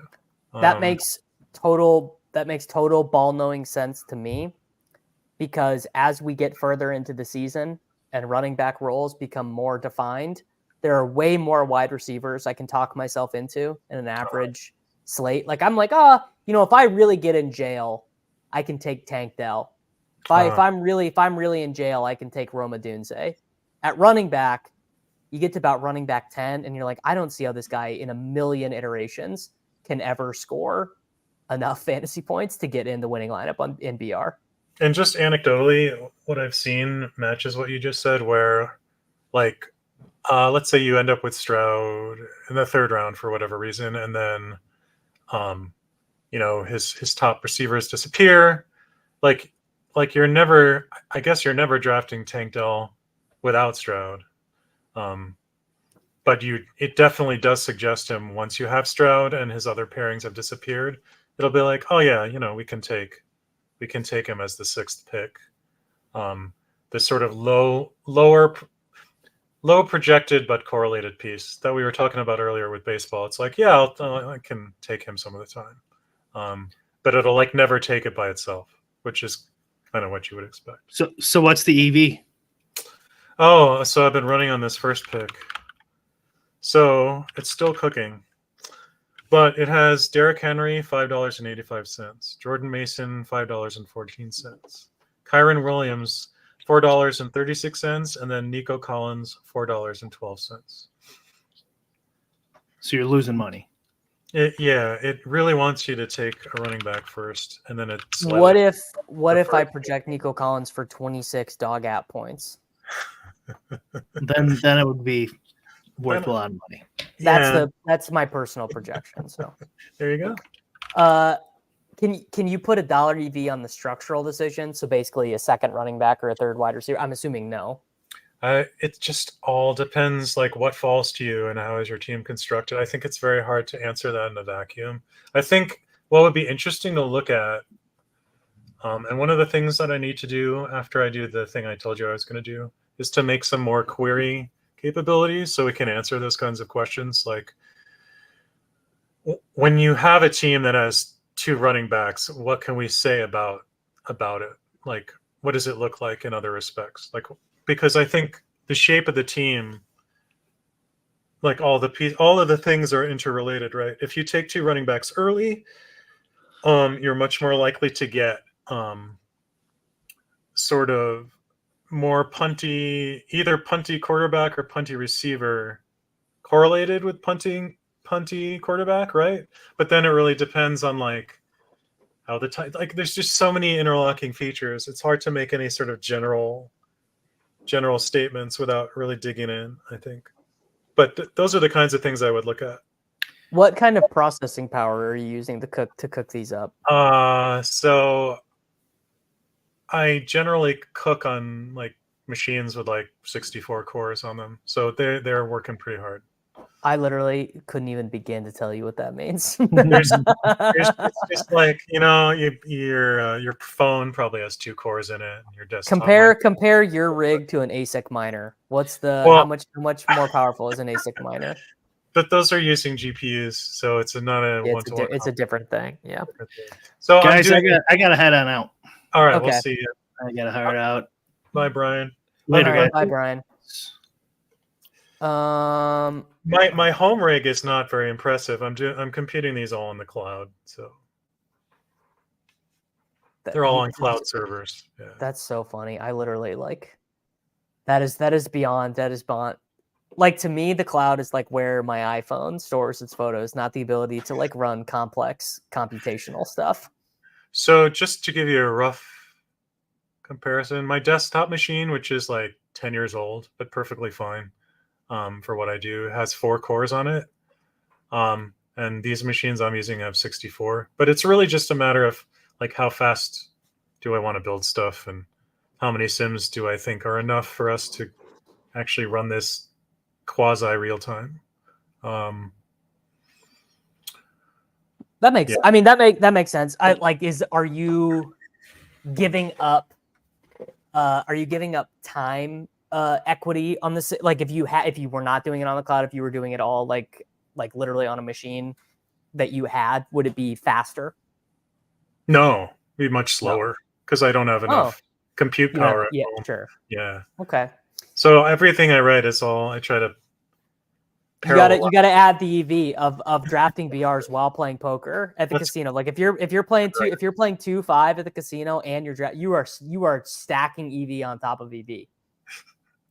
That's right. Yeah. All right, let's knock out at least one more, and then we can get you out of here. All right.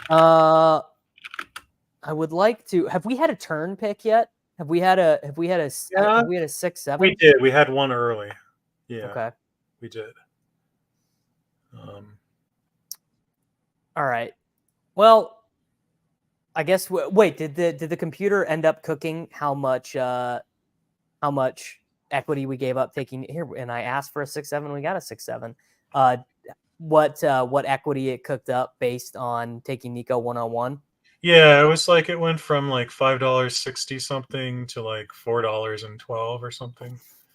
It just to my eye, it looked like it just really didn't want to not get an early running back. Well, look at the running backs. The computer thinks that Devin A-Chain is the best click on the board.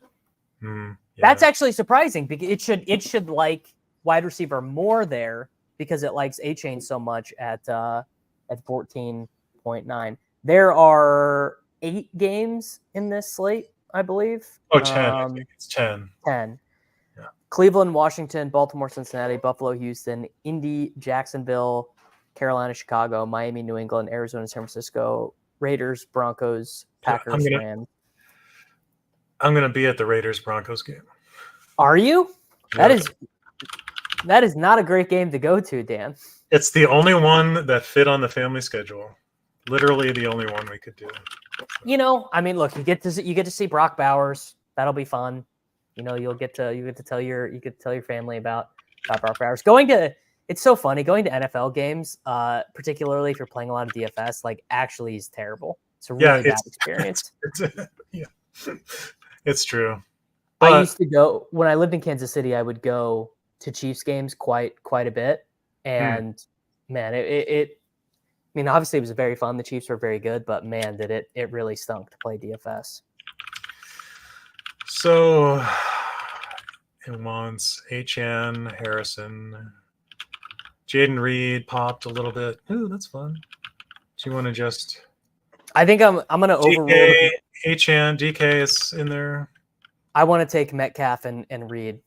Oh, Metcalf is listed first right this second. Quick, click it before it changes his mind. All right, I'm going to do it, and then I'm also going to take Jaden Reed. Okay, I'll let you take it. I'll let you know what it thought.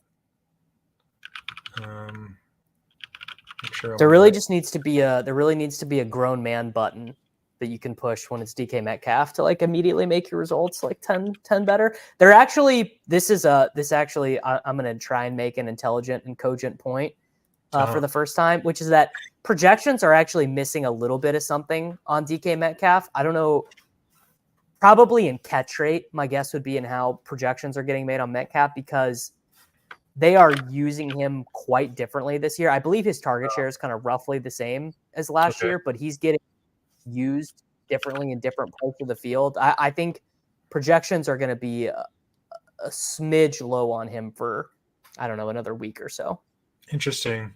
So that second pick, it had Jaden Reed second. So okay, this after basically HN? No, believe it or not, after Josh Allen. That to me, that is the way the Sims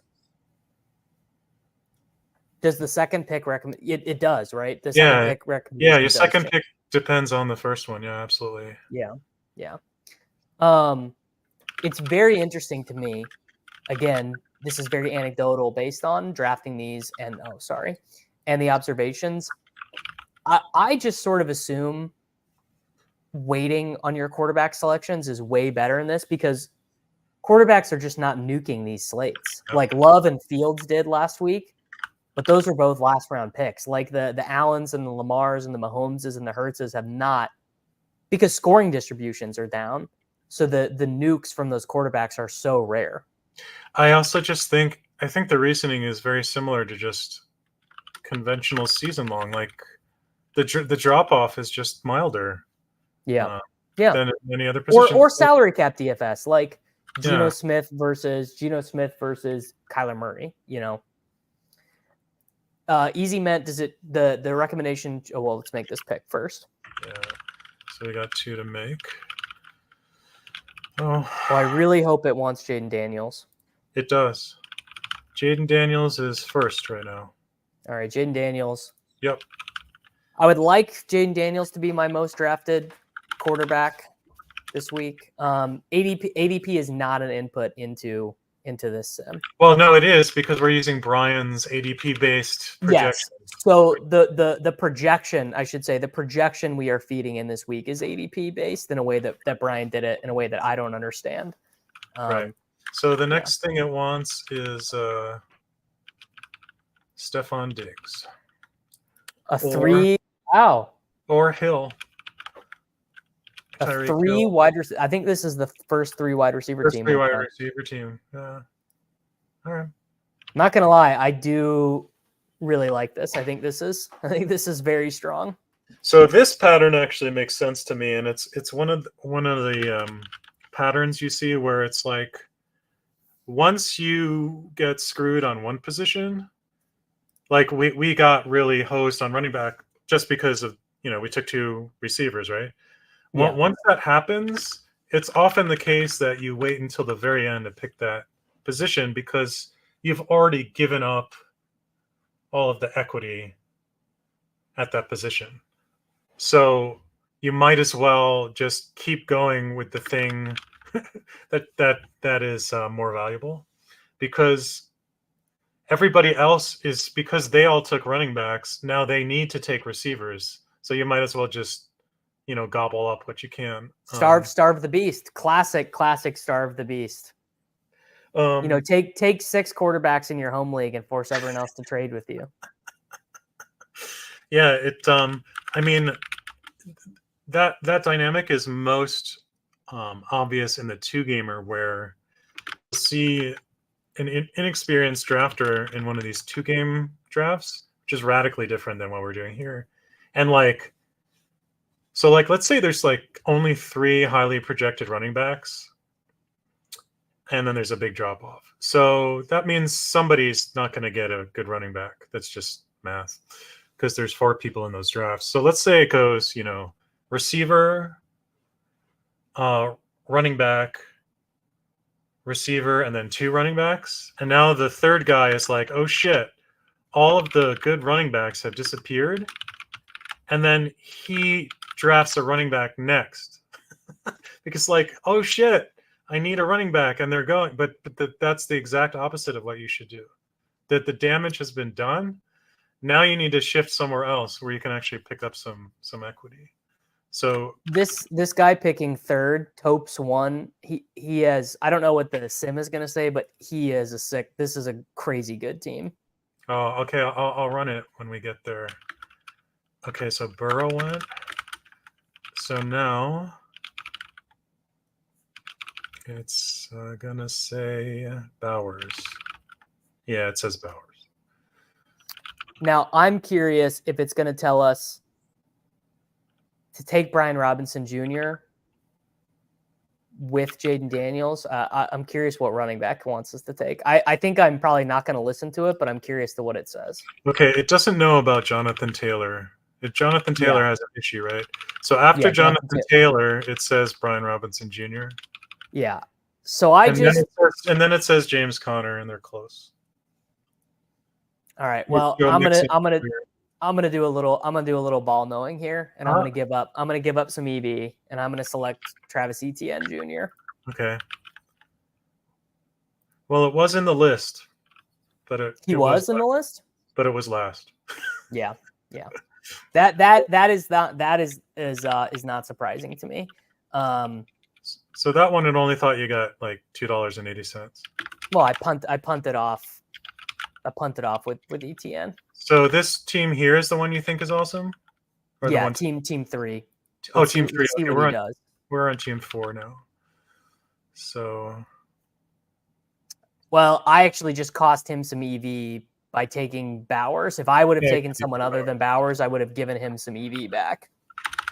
right. So this is the If team. I would have like taken Zach Ertz there to try and pair with Jane Daniels, I would have given him some EV back.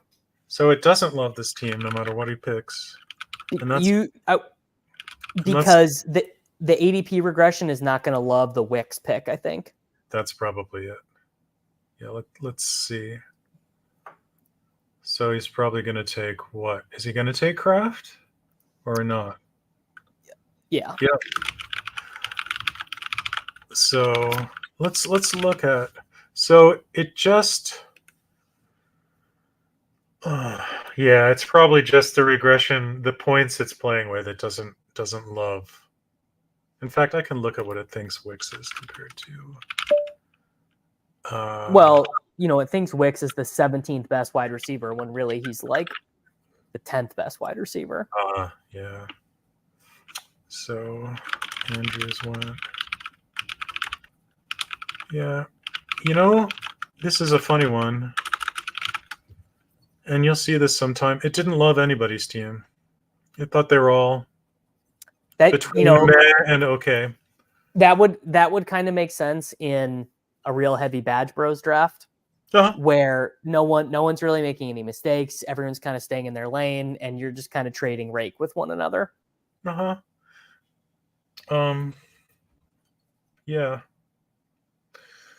Which that's going to happen in gambling games of skill, where everyone kind of is following the rules of the known rules of the game. Yeah. Yep. All right. Do you want to do one more? Or do you want to get out of here? I can do one more. All right. Let's do one more. Then we will get out of here. And wow, I am already like 30 some drafts in, 34 drafts in. On a Tuesday. I ran out of time last week. I drafted 30 on Sunday morning, doing like 5 at a time. Hey, you're first again. Another Jordan Mason team. Yeah, looks like. Not gonna give up the Nico Collins ADP, though. Conceptually, I do like it because it's just would be the only way to get 30% of your entries having Nico Collins on it. Yeah, I had this in a 2-gamer where I was just never getting one of the star receivers, and mostly I'm just going to do whatever it thinks the highest EV thing is. But even then, I was like, I got to get one, so I forced one in. That one didn't cash either. This is such great advice, and I know that this guy's a really good player. Like, he gets good results in these tournaments. Yeah, the key with doing 150, it's such a best ball mania thing too. Like when you're doing drafts all summer, is just not get bored. Just taking what the room gives you, taking the highest projected guys, not trying to be like, oh, well, I got to make sure I get a Daniel Jones, Wan'Dale Robinson stack in. Like, just being like, you know what? No, I just am going to take the best plays. You can take Henry or Mason here. They're so close in his regression that it's like a coin toss. So, well, that I will be playing exploitatively, where I won't take Henry there at all, and I will take Mason there 100% of the time. Same thing with Nico.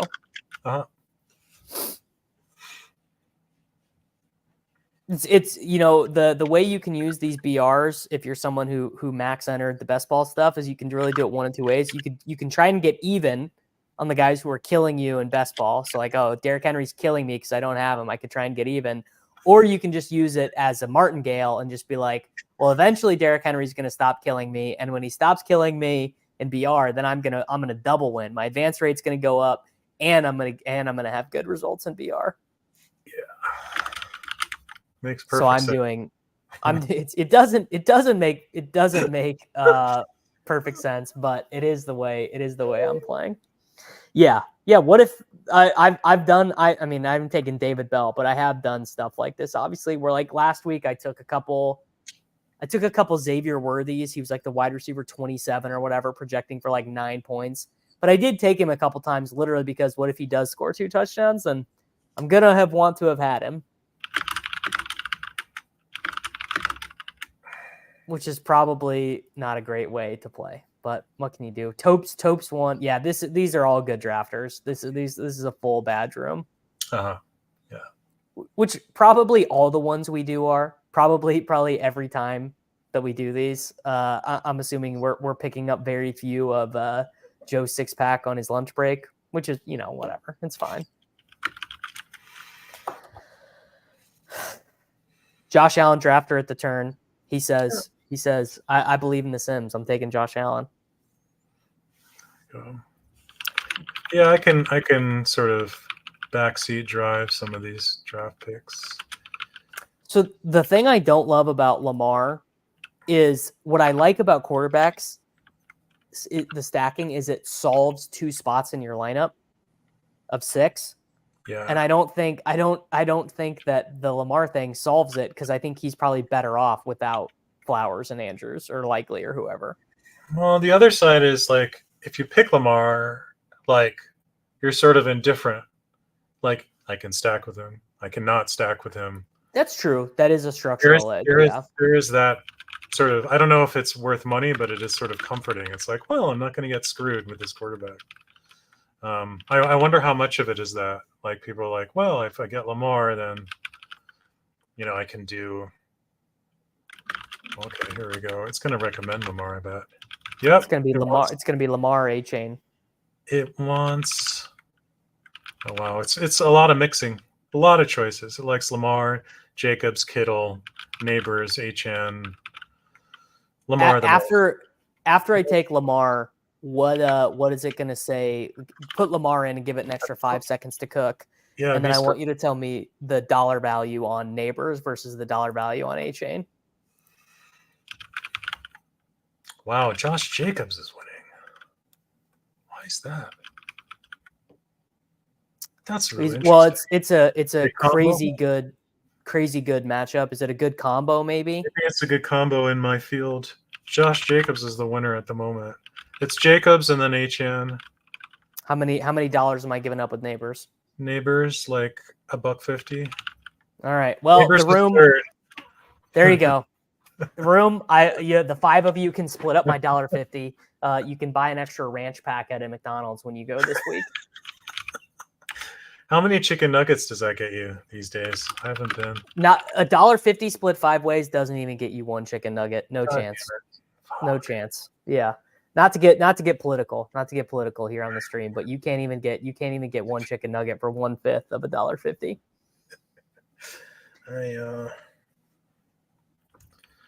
Again, I think this is an interesting element. Maybe some week we should create enough time to do this, where we should do this stream on Tuesday and we should try and do a stream on Thursday or Friday when we have the projections and compare what the computer was telling us to do on Tuesday versus what it's telling us to do on Thursday. Because my guess is, again, Neighbors is going to be an ADP riser when projections come out. He's going after Marvin Harrison and Debo right now.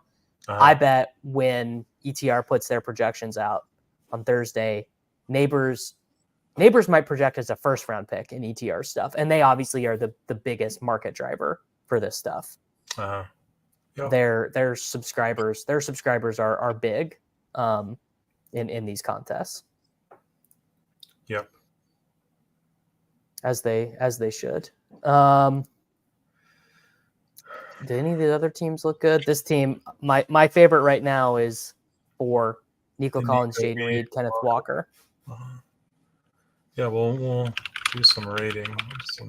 I need to. Normally, I don't put rankings in, but I think I'm getting a little bit too scatterbrained. I need to put some rankings in because Kenneth Walker is like a 2-3 turn pick in my estimation, I think. Oh, interesting. So it's going a round too late. Round and a half. Trey McBride. I would have him over Jacobs and maybe even over Marvin Harrison Jr. like for a flex. Oh shit, I fucked up. It was Kittle and Diggs. Okay, I'm back on. Kittle, Diggs, McBride, Ayuk. Always glad to see someone else click Brandon Ayuk in my rooms.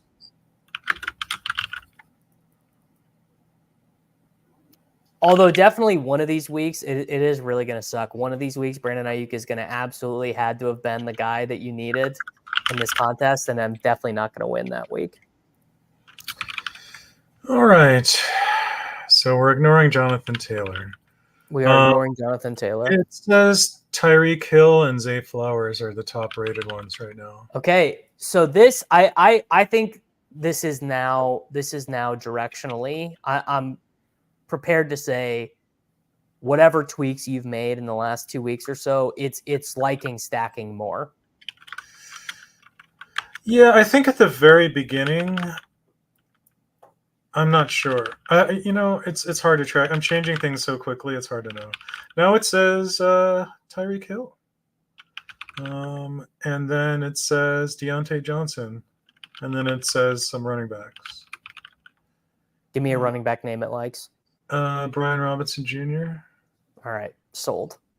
This team is I went off the board for the last one of the stream. I stopped listening to the computer. I just don't. This is not even a ball knowing take or a data knowing take. This is just being a dumbass. But I just want 2 running backs on every team because every team just runs the ball so much. I just Plus it's no team is having 2 wide receivers get there anymore. Plus it's half PPR. So yeah, I mean this is really such a touchdown game. Like this game we're playing is like such a touchdown based game. Yeah. Yeah, no, that's true.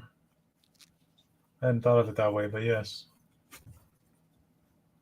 Like whoever you are really overweight on in BR, you should do a 6-leg pick'em where you take the highers on all their touchdowns. You should take higher rushing touchdown, higher passing touchdown, higher receiving touchdown for all of them.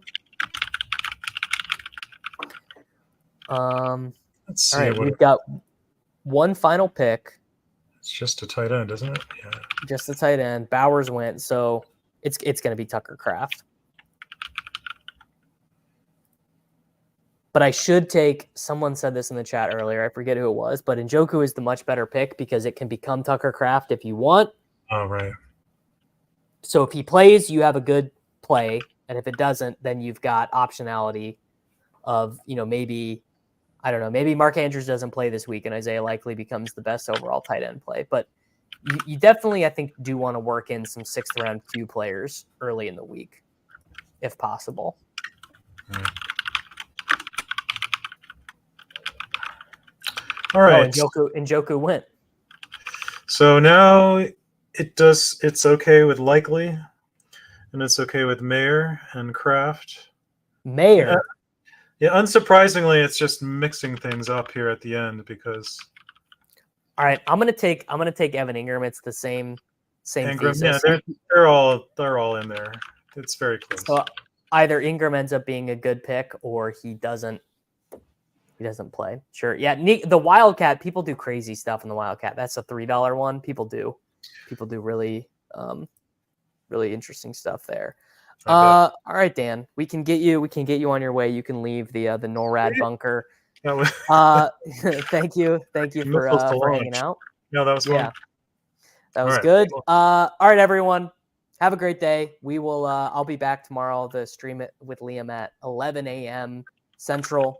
I'll see y'all then. Have a great day. Adios.